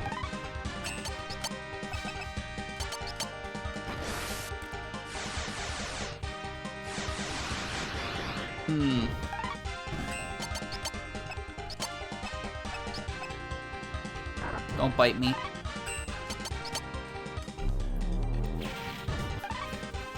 I can't use Hero because I don't like constantly popping my menu open to think about what I'm doing. And he's also really fucking slow. But he's not like the fun kind of slow for me. I like characters like Donkey Kong and Incineroar because they're just stupid. They're dumb fun. Hero requires you to like pay attention to shit. I don't want to pay attention to shit. I want to hit you. But that's what makes him fun to watch. Okay, I will say his fully charged side B is a little bit... that's a little bit much. I don't know why that move is as strong as it is.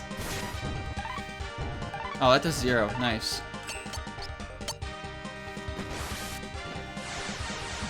Hello? His side B does 50 and kills you! Mine doesn't do that. I mean, it does do 50 sometimes, but it doesn't do 50 and kill you. Unless you're off stage, in which case, how did you get hit by that anyway? How did you get hit by Incineroar side beam towards you off stage? What are you, an idiot? You big dumbass?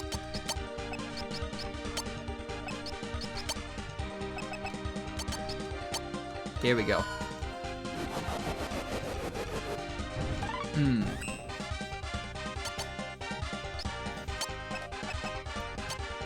Perfect. You moved in my range. Beetle, go by. Bye, Beetle.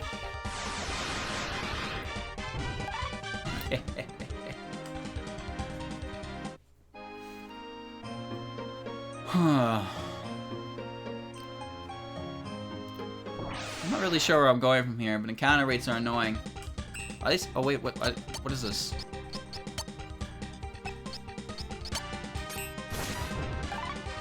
It's a wooden golem, I think.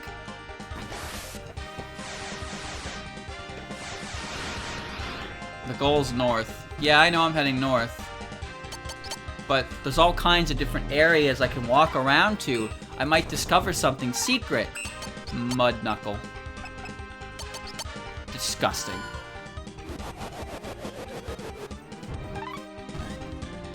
There we go. I gotta find more recovery grass to not use, you know? You never know when I'm gonna need it. See, I found some chests.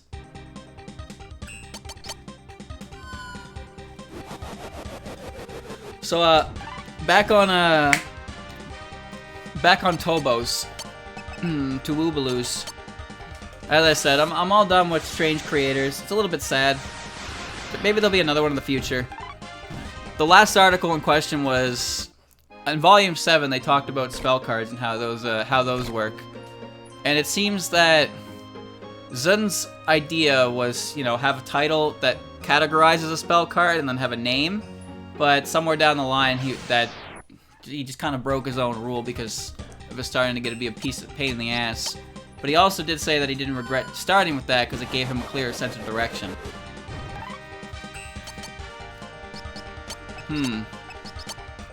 He also mentioned that when he develops Danmaku, he has a limit. The fuck is this?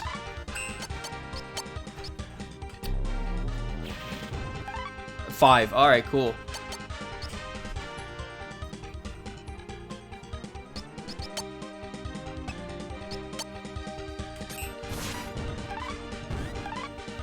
Oh, there we go. Scythe Twirl breaks out. I was like, what are these? What is this super boss I'm fighting right now? Okay. That chest is in a strange place. Can I get that? Yeah, I can. Soul Gem. What was I saying? Right, so he had names and titles for spell cards, but somewhere down the line he was like, I don't gotta bother. No, that wasn't what I was talking about. I already talked about that. I was talking about how he develops his Danmaku.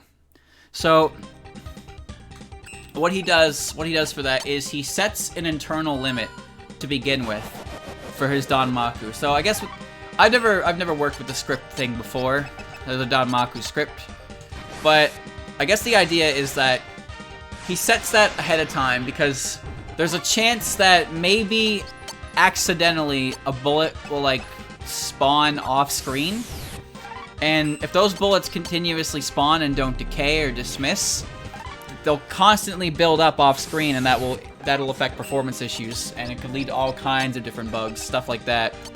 So he always has a limit set that he works within. And you know what? That's pretty damn smart. Cause you never want an issue like that to come up. Where it's like, oh, what's the problem here? Oh, there's a bullet off screen that won't go away, and now it's eating all your resources. So in order to prevent that from happening, with the limit in place, it means when one bullet comes out, it'll keep replacing the first bullet, kind of like a queue, like that. Which means that even if a bullet does get stuck out there by accident, eventually more bullets will take its place, and that bullet will disappear into nothing. That's good. That's good.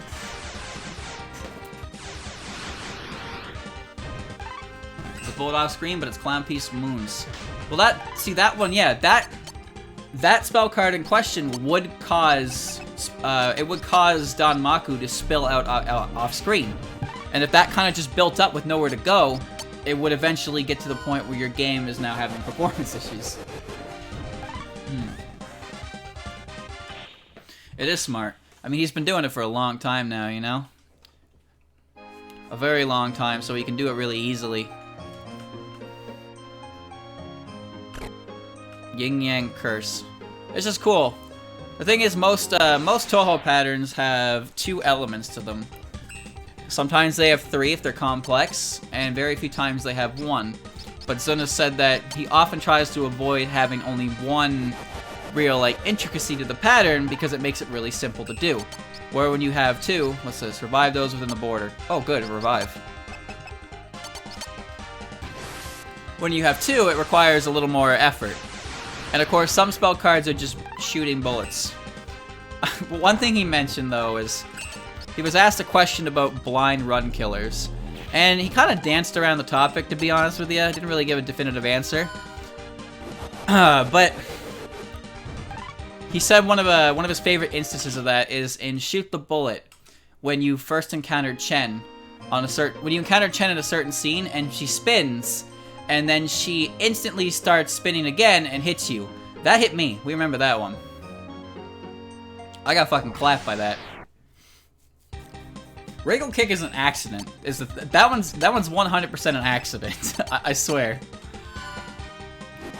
But yeah, something like that's fine in my opinion, because in Shoot the Bullet, if you just get immediately hit right away, you're good, right? But imagine if Chen did that in like stage 5 of a main Touhou game. To be fair, you kind of have to play the games over and over again to finally get a feel for how they work and stuff like that, but that kind of thing would definitely be a bit cheap. But I guess his reasoning is that if you have like if there's a cheap trick like that and you know it's coming or you get out of the way, then it's no longer really anything at all. I don't know, his explanation for it was kind of, I wouldn't say it's dismissive, but it wasn't a satisfying answer to me. That's all. UFO Byakuren has a non-spell which he suddenly starts circling the screen. Isn't that fun?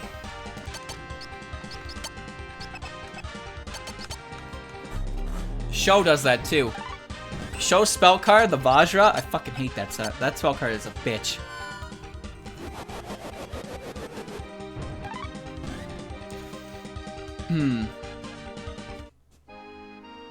The real run killer is Mamizo's timeout spell, crashing the game on capture.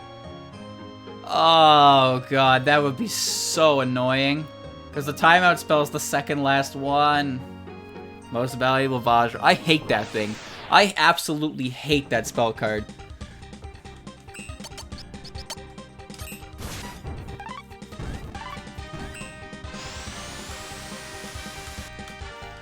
In the interview, they were like, Zun was mentioned like, I put a lot of detail in every single spell card.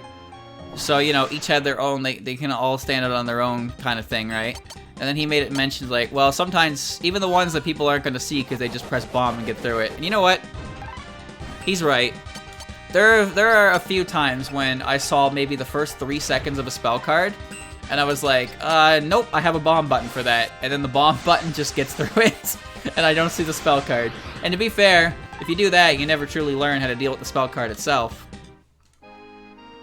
But it seems like that spell card of Sho's, the Vajra, is one that is extensively bombed for how annoying it is.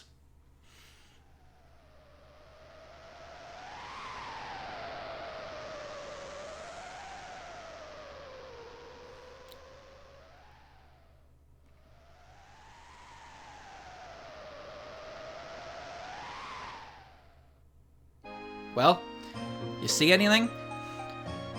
The thing is about clearing spell cards is the further into Touhou you get, the more nervous you get. You're like, oh shit, well, I might be able to clear it this time. I find your motivation to try kind of dips as soon as you're already using to continue, but if you reach stage 5 or 6 and you haven't continued yet, the pressure is so on.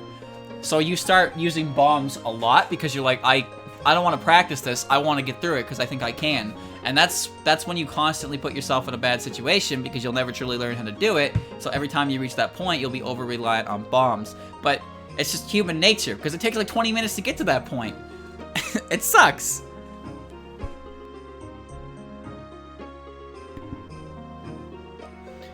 The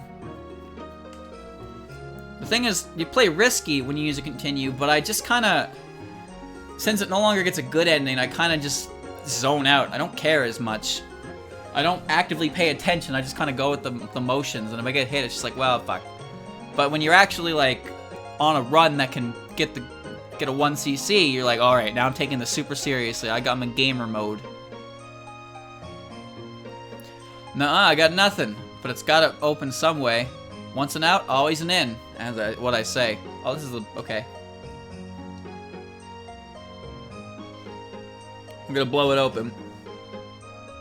Well, okay. I can at least tell the door's a pairing type, I guess. A pairing type. I mean, that's what the enchantment on it is. To put it in lay fairies terms, okay, weird. Entrances like these generally have 2 parts that act as a key and a keyhole, just more magical-like. Which means we need to find some manner of key to use this entrance. But where could it be? It was a bit rash of us to come here without looking into this beforehand. As I recall, Yuka settled the prior incident with Makai. Perhaps you may know something if we ask. Alright, so we should head off to the Garden of the Sun. That should be around the south and west of the South Village. Alright, so now we get to go to Yuka.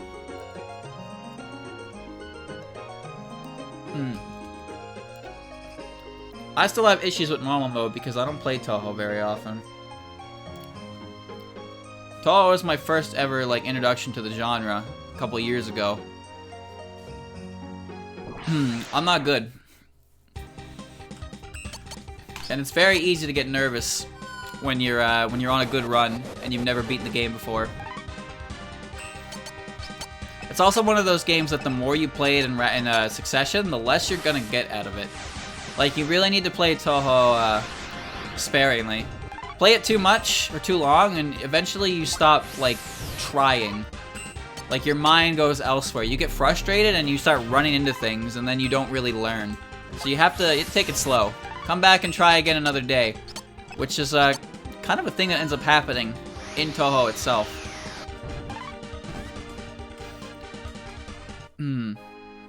If you reach a point where every time you get hit in stage 1 you restart, you probably need to take a break.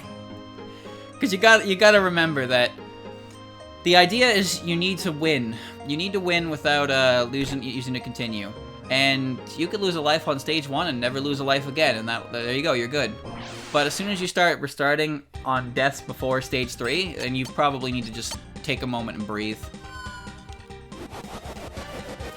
I always do that since I know I am better than dying in stage 1. Alright, don't kid yourself. Come on now. I do the same thing, and I know I'm not better than that.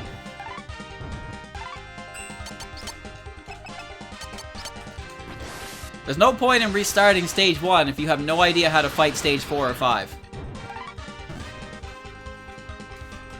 That's the thing. That's the thing.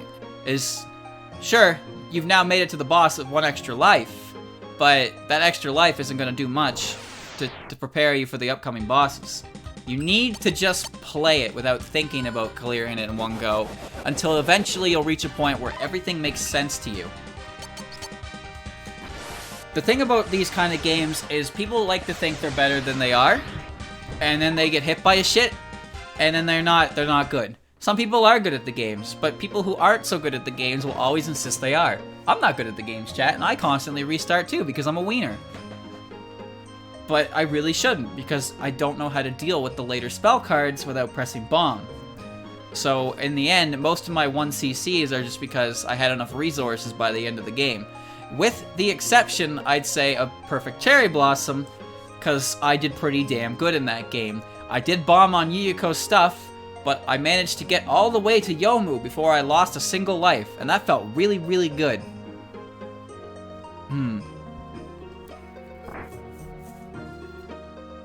Alright, do I need your permission? What's the matter? Should you be going? Oh, great. Alright.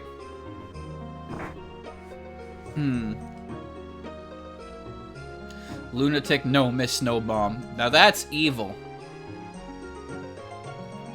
Today I ran straight into Chirno and I turned the entire game off. You know what? Sometimes we really have those days where we just get hit by Icicle Fall easy. And sometimes you just have to close the game, take a cold shower, think about what you've done, and then come back a little bit later. You never get hit by Icicle Fall easy. It really be like that sometimes. What is going on here? Oh. I want to get to Yuka.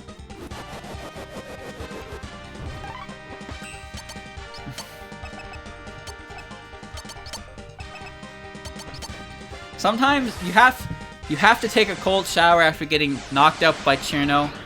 Just think of it like this. You remember that what was it, episode of, was it Hell's Kitchen? Where Gordon Ramsay yelled at someone and asked what they were.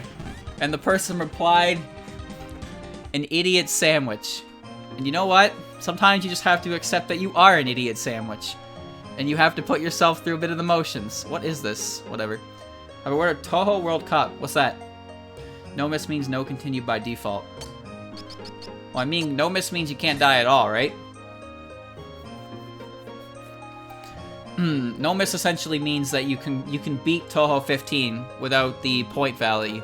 Without the point valley, point device item, and still get the true ending.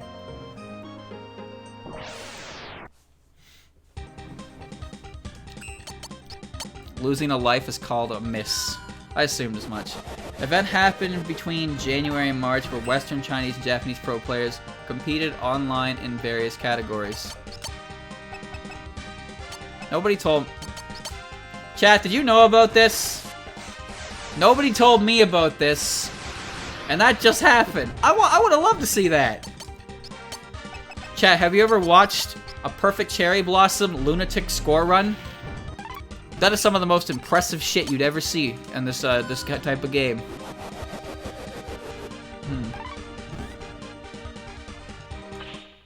They had 1 hour to do as many runs as they could, but after 1 hour, they could no longer reset. I see. Well, a Touhou run takes about 30 minutes, right? So realistically, the best they could get is 3 runs. Boy, did they reset a lot. Huh. How does that work? How do you do...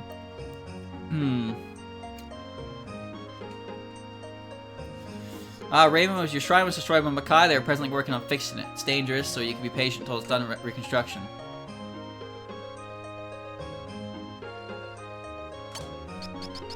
How do you do 4 runs? That doesn't even make sense. If a run was failing by stage 3 or 4, they just abandon it and start over. But it takes like 15 to 20 minutes to get to stage 4. Do they really have enough time to do that?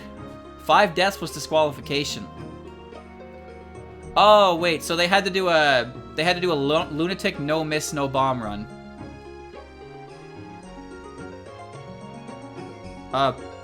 What? Hold on, I'm missing important information here. You think if I touch the sunflowers, Yuka will level up and kill me?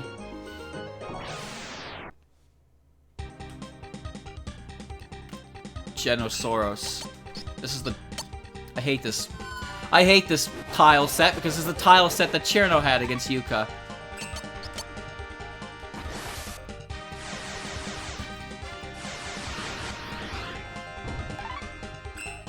I like how strong I am.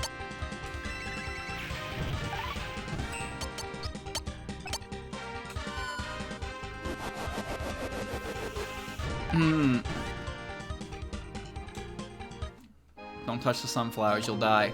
I don't want to die.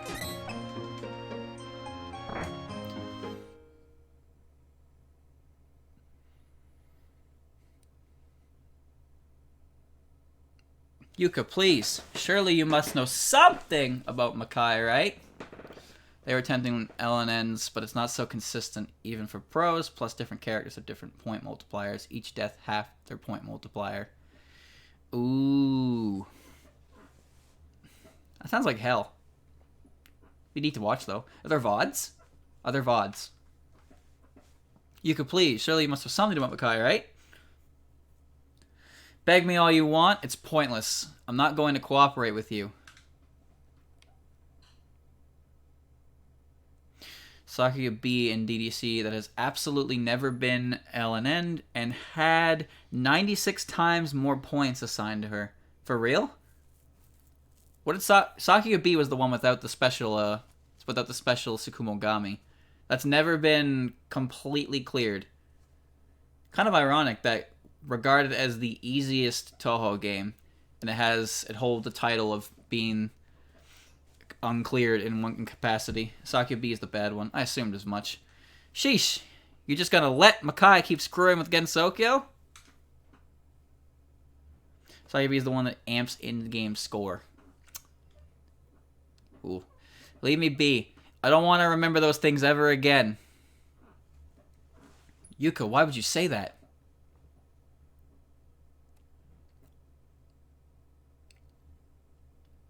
What's that box?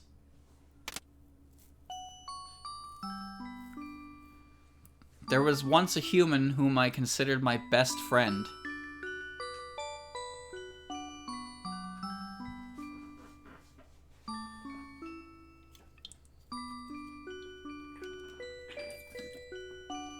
A young girl came to this field long ago.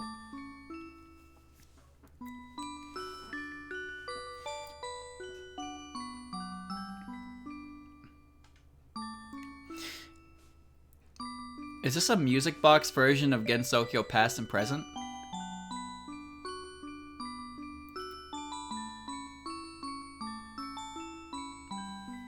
Thought so. I like that theme a lot. She was born weak, but... Oh, it's mixing the Lotus Land story theme. I don't remember what that theme sounds like, but I definitely recognize the bits from 9. She was kind and had a great love of flowers. Whoa there, you alright? Just a smidgen tired. I'll be fine. Not about to leave you like this. And that was how I met her. The girl came to love this place.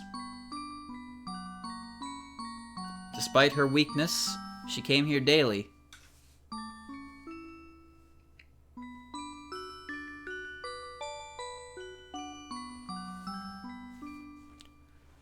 I once harbored only disgust for humans, but talking with one myself, I soon changed my mind. She'd come to talk with me daily.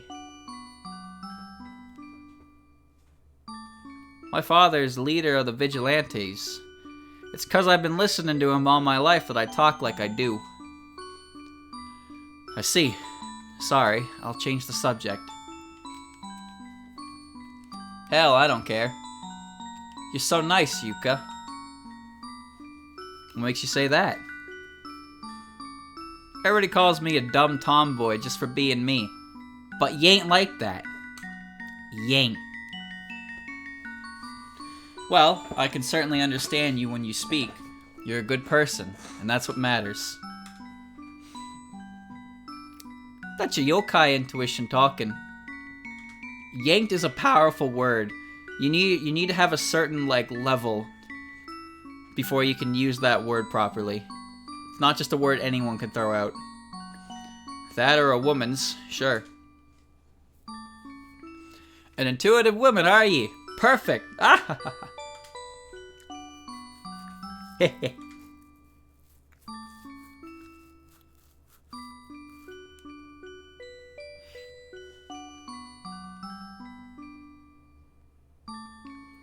Thought I'd give you this today, Yuka.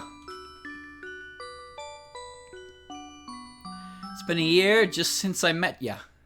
So this is a present from me to mark the occasion and to thank ya. Ah, thank you, Faye. Wow, this looks like a really high quality... This looks like a high quality music box. Yeah, I asked a friend of Dad's. So, you like it? Of course, it's the best. I felt loads healthier ever since I met you, Yuka. I'm really glad to see you happy.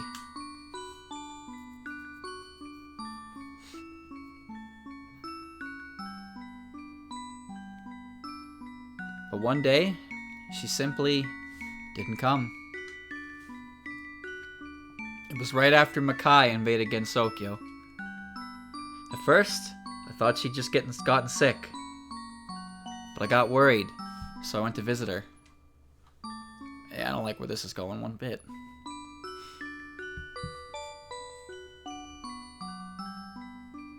And there, I saw her parents' corpses.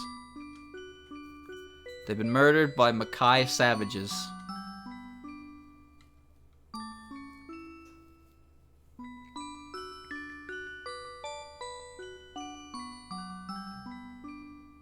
Afterward, putting on a pretense of mere curiosity, I took my revenge on Makai.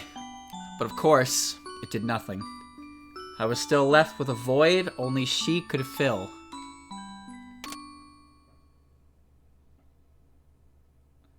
I can't bear to think any more of my dreary past. Please, go on and ignore me. Yuka. I had no idea you were so unbelievably cruel. Cruel? Yeah, cruel. You know firsthand the sorrow of losing a precious friend to some freaks from Makai. And yet you're sitting here and averting your eyes from the very same thing happening again?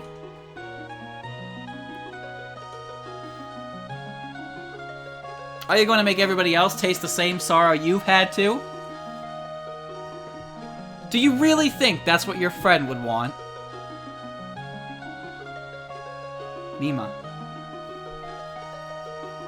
Let's go, you two. We've got to try elsewhere.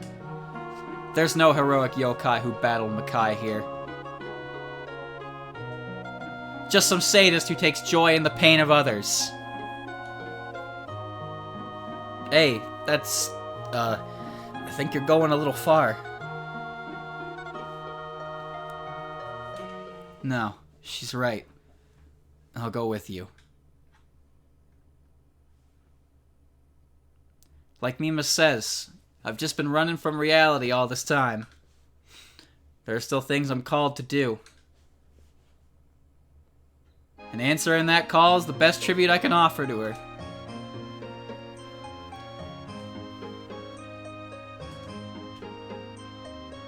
And yet, I never imagined I'd be saying such a thing to you. Why would that be?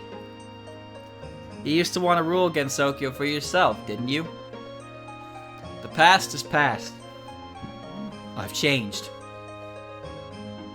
Anyway, we can't get into the Tower of Demons. You know your stuff about Makai. How'd you do it? Supposing things haven't changed since last time, we'll be able to get in with the key. And where is this key? Well, unfortunately, I didn't exactly think I'd ever need it again. So about 3 years ago, when the Moria Shrine showed up, I lent it to their Shrine Maiden when she gave me a visit. Well, there should be no issue with simply borrowing it back from the shrine. Nope, not one. You really think it'll be that lickety-split, do ya? Ever since said Shrine Maiden, you know, died, Fate's been shot and the place is like a haunted mansion. Shrine and name only. If the girl had something on her, then you betcha we'll get targeted for trying to take it. That would be rather unfortunate if true, but we have little other choice, so I suppose my opinion matters not. Alright, Yuka, what do you have in your house?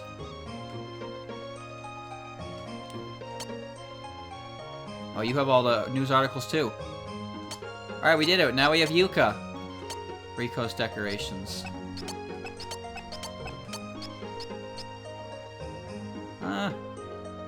Yeah, sure, why not? Oh, ooh, a soul gem is good.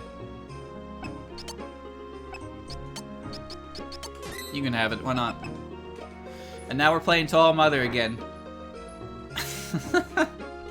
Somehow it all looped back to that. Wait, what level is she? 12, 12, 12, 10. I might be a tad over leveled.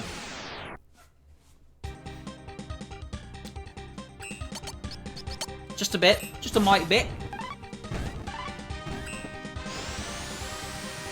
Break down, break down. Is that a goddamn JoJo's reference?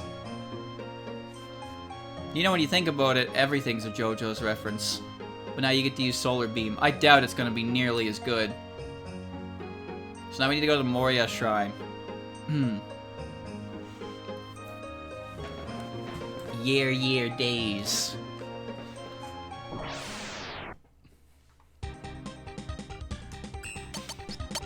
Alright, well this should be easy. Now I have 4 able-bodied patrons to beat the ever-living tar out of anything that shows up. I wanna know what Yuka does.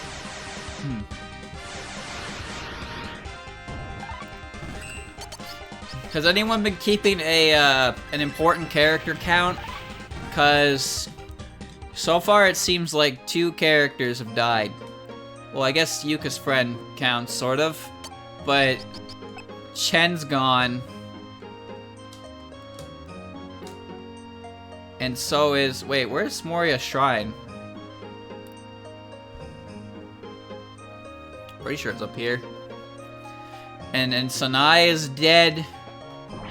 And... Wait, there's enemies on this path? What the fuck? Alright, sure, why not?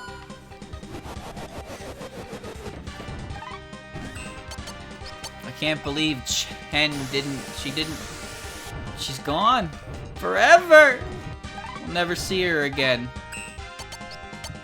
Nah, she's fine. She'll be back.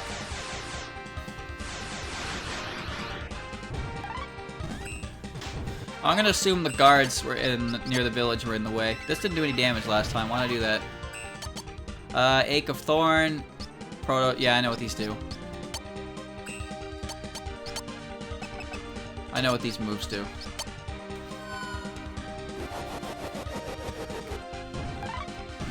What happened was that Chen honked her horn, but what she didn't realize was that she actually was holding the Horn of the Apocalypse. So when she honked the horn, it brought about the end of man. Or I guess in her case, just her. Don't ask me where she got such a powerful item. She's Chen. That's what she does. She's secretly super strong. Fun fact, actually, speaking of Chen. One of the songs, I forget which one it's from. I think it's from Dr. Latency's Freak Report. But one of the original tracks is Schrodinger's Bakaneko, which is just Schrodinger's Chen. I don't know which way the Moria Shrine is. Let's talk to the Elder.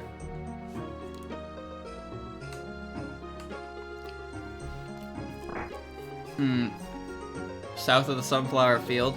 Well, no, that's the Hakude Shrine. I need to go to the village.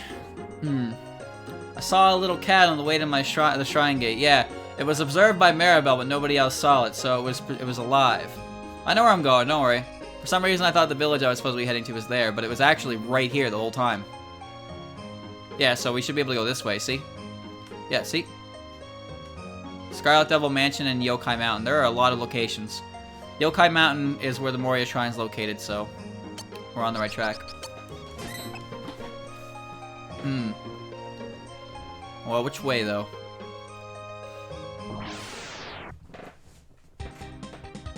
Mudmen.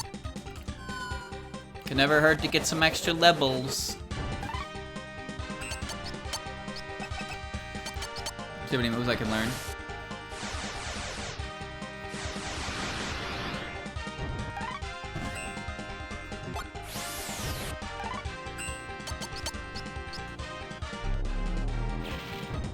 Kaboom. Blood Knuckle, stop. There we go. Oh, good. Fantastic. There's signposts on Yokai Mountain next to the shrine. You'll know when you find it. Well, the mountains are... I don't know. There's two ways to go. But now I'm down here, so this is where we are. Rubbish armor.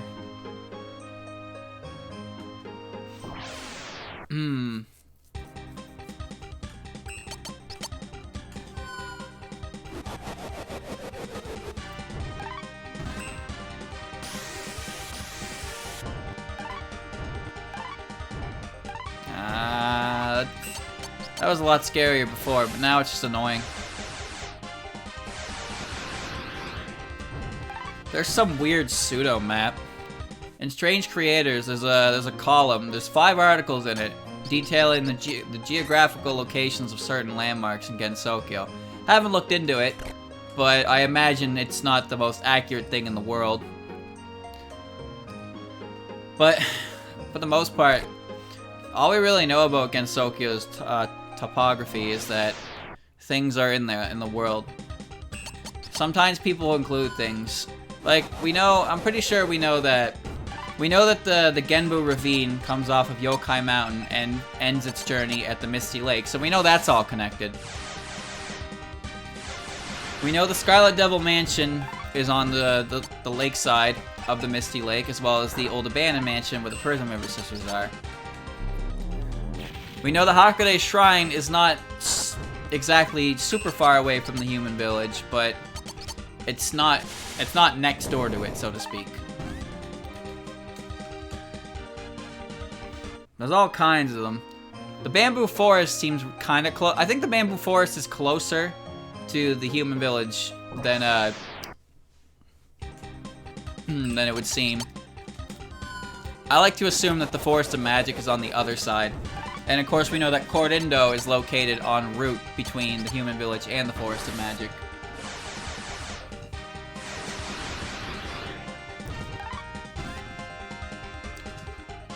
I want that chest I saw over there, which means I'm gonna take a big ol' loop around all the way for some rubbish. Yeah, you get a good overlook of all Gensokyo from the Hakude Shrine, but it's even better on the Moria Shrine because they're at a higher mountain. Obviously, they're the Yokai Mountain. So that was one of their most. That was one of the points they tried to draw people in with when they built their rail system. Wow, I went around the long way. Oops. Wait. There we go. The Moria Shrine set it up so you can get on the roof of the shrine, and it's like a viewing platform. So, you don't really see that in a lot of fan works. Maybe it's probably due to the recency of that implementation, because it happened in like one of the later volumes of Wildhorn Hermit. And those who don't know, Wildhorn Hermit started in 2010 and finally wrapped up in 2019. Effectively like the longest running series. Alright, I saw Mima learned a move called Make Pain. Moria Shrine, dangerous, do not enter. Found where I need to go. Make Pain is decent. I imagine all of her moves make pain, though. I don't know why this one is so specific. Darkness skill directly triggers pain receptors. Back pain. Now that's evil. I'm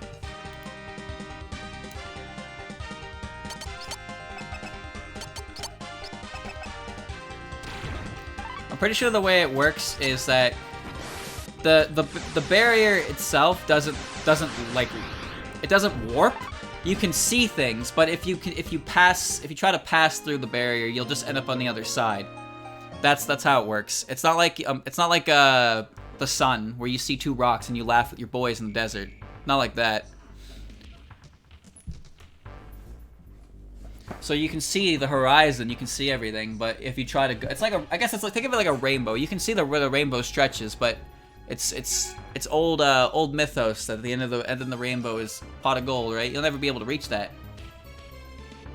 Damn it! Don't eat me. I taste like crap. I swear. The barrier is weird. Ah, well, the barrier kind of makes sense in that it doesn't make sense. It's a barrier that blocks common sense. So it's just things that still exist there, but you can't cross over it unless you're. I don't even know what the requirements are, honestly. You shan't leave with your life. Sanai will be avenged. I don't know who the hell you're talking about. I was just passing by. That's all. Oh, I thought we had to climb a whole mountain segment to reach here, but no, we're just up here. Just our luck. This is gonna get ugly fast. It certainly doesn't seem like what Sanai would have wanted to come to her death. Crazed gods or a defenseless human? Which would you aid? Not even a question. We have to save him. Good thing I saved outside of there.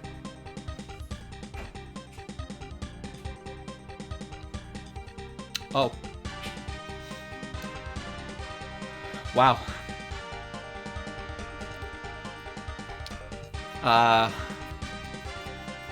Yeah.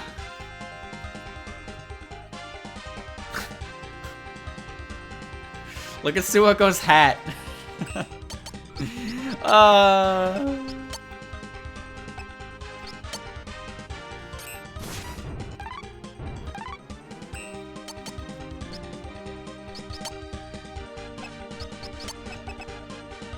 Double 88mm cannon. Classic move.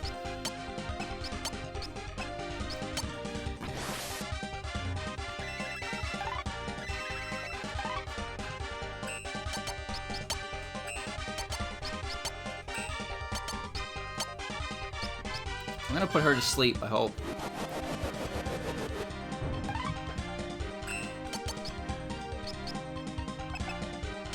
Suda!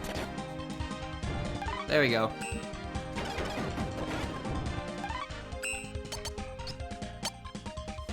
Now nobody has to look at her. But, Jesus Christ, how horrifying.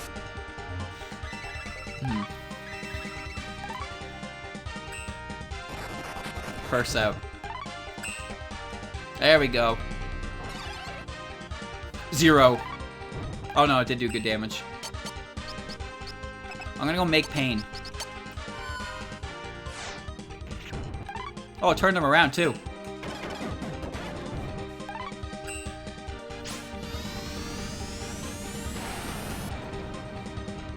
Come on, Marissa. Chunky numbers. I just wanted to see Sanai.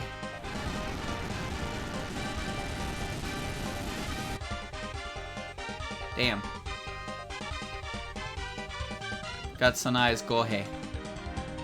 Green maiden garb. You guys saved my ass. Guess I kinda owe you my life. Thanks. Yes, but what on earth were you doing here? I don't know. I was just in the area, so I thought I'd pop in to pray. When the hell did this shrine get full of man-eating freaks? Well, I won't scold you for it. You should get back to the village quickly. Gensokyo is getting to be very dangerous. You could easily lose your life. I guess so. I was thinking of giving you a reward, but should we ever meet again, you can reward us then. That I'll do. Alright. Guess I gotta say my see ya now.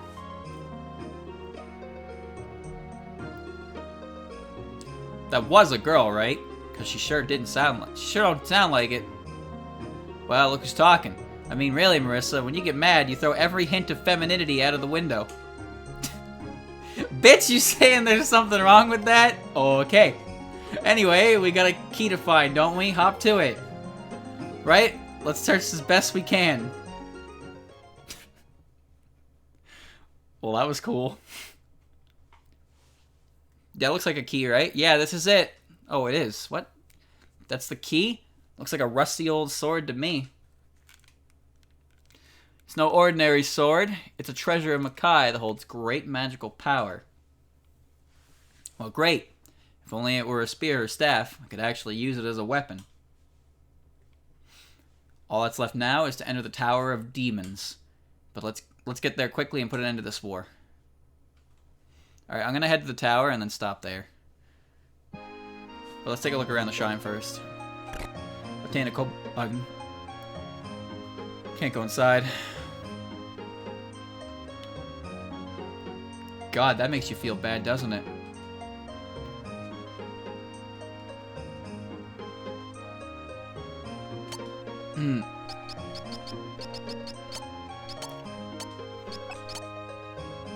Sanai's Gohei.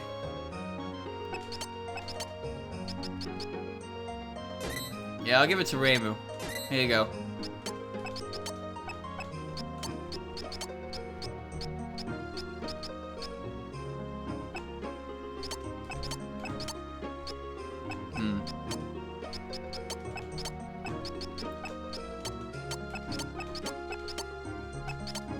That's fine.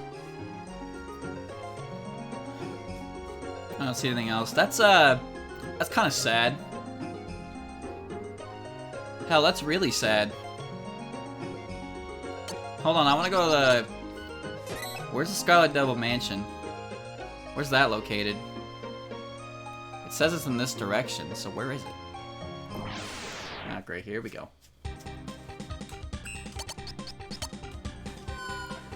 STM is not available, you can find the path there. Then I'm gonna go find the path there. And then I'll decide if I can do it. I'm Hacker Man, don't you know? Yeah.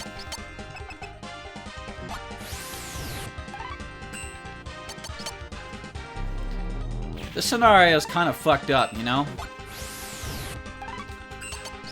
Everyone you've ever known... Ooh, I can do Photon, Proto Spark. Nice. Everyone these characters knows they're dying, Squirtle. Why do they turn into giant mutant metal creatures? I don't understand that part. The last one had melting people. Yeah, that one was pretty fucked up too. But that was characters that I didn't know about. I effectively just killed 2 characters that we know about. Frog and Snake. Because they were sad. You can't just do that. However, they weren't allowed to eat people.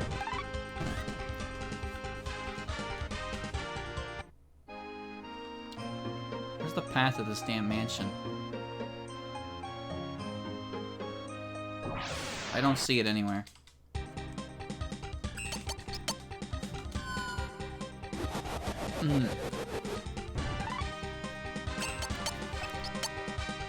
Not go special summon a Cyber Dragon and polymerization with it. Okay, then what the fuck happened to Suiko? She got blasted by something. Maybe her hat took over.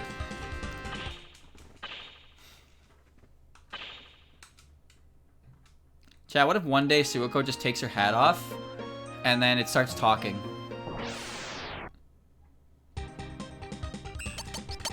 That would be some shit.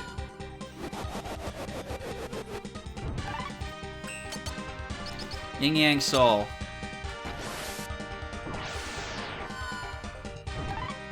Cool move.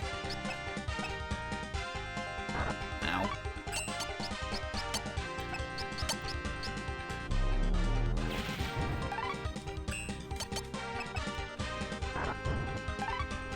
I'm coming, I'm gonna hit you. Flying Whip, try Ache of Thorn. Alright. I remember I saw one before where her hat turned into like an AT-AT. It grew 4 metal legs and started walking around and destroying the world below it. It's like, what the fuck is going on? I've seen it as a UFO. It's taken up so many roles in its life.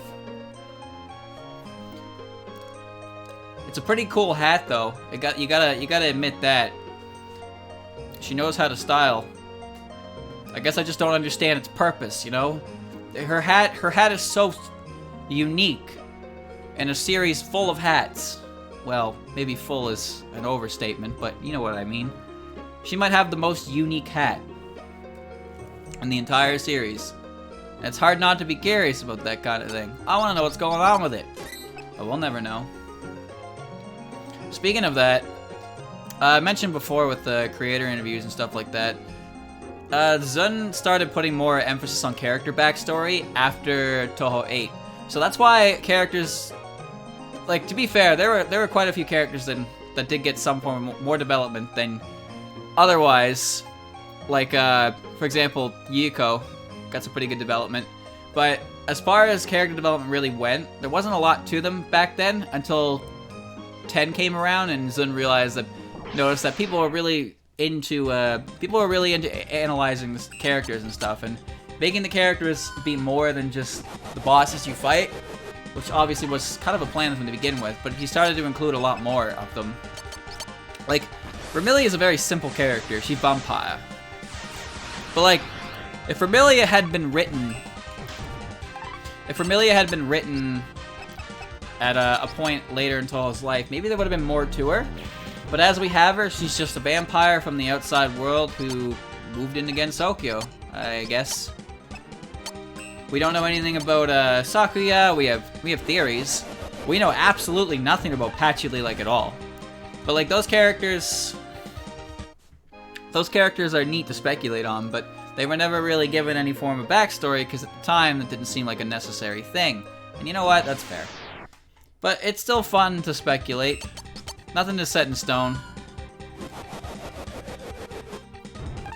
There's all different kinds of theories to who Sakuya is and how she managed to get into the role she is in. Patchy likes rap. She's got bars. She just doesn't have the energy to spit them. That's all. So she'll never be able to put on a good show.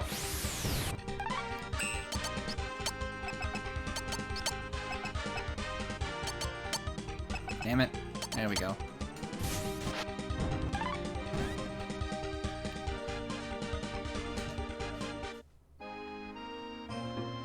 There's a song where Alice and Patchouli are dissing Marissa via rap. I think I've seen that one.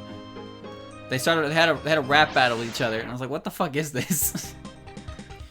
They were at like a Comic Cat stand, and they started rapping at each other.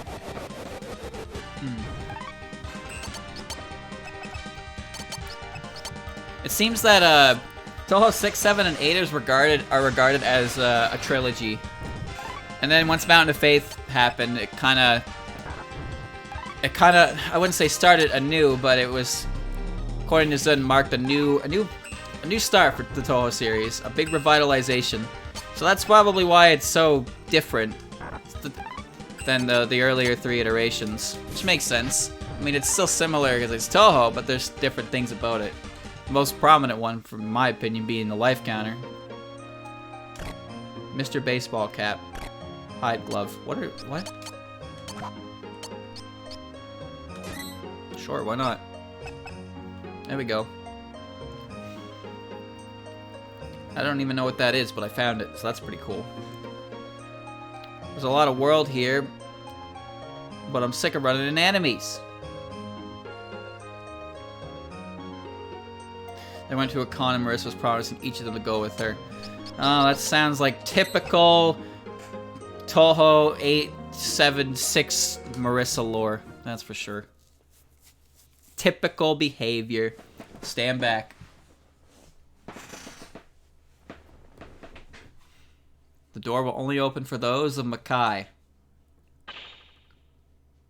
Or for those who harbor for it hatred.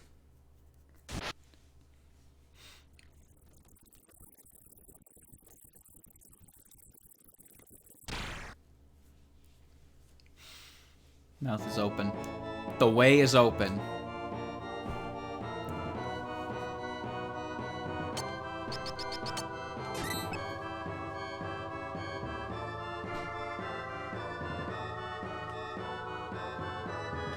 Alright. And that's it. I'm gonna stop here because we're going about 2.5 hours. I don't want to go much further. I don't know how long this is gonna be, that's for sure. But this is probably a good place to stop. We got all that done, so now next time we go in, which will be Thursday for sure. I don't know. I don't know if we're able. Do you think we'll be able to beat it next time? I was told this one's gonna be really long, but I think that I managed to make a lot of progress there. It feels like we're getting there. No? Uh-oh. You're not beating it next time? Alright, well that means... I don't know. I'll worry about that some other time. Don't worry. Don't worry. For now, I'm going to take a quick break. And I will be right back with some more Pokemon Stadium 2. Chapters, buddy. Oh, you're fucking right. Oh, I forgot that was Chapter 1. Oh, boy. Alright, well, it's alright. Still, it's good. I like it. I really like it. So far, I haven't seen Ponga or Chirno show up, so it's pretty good. I'm having a great time. Anyway. I'll be right back. Stay tuned.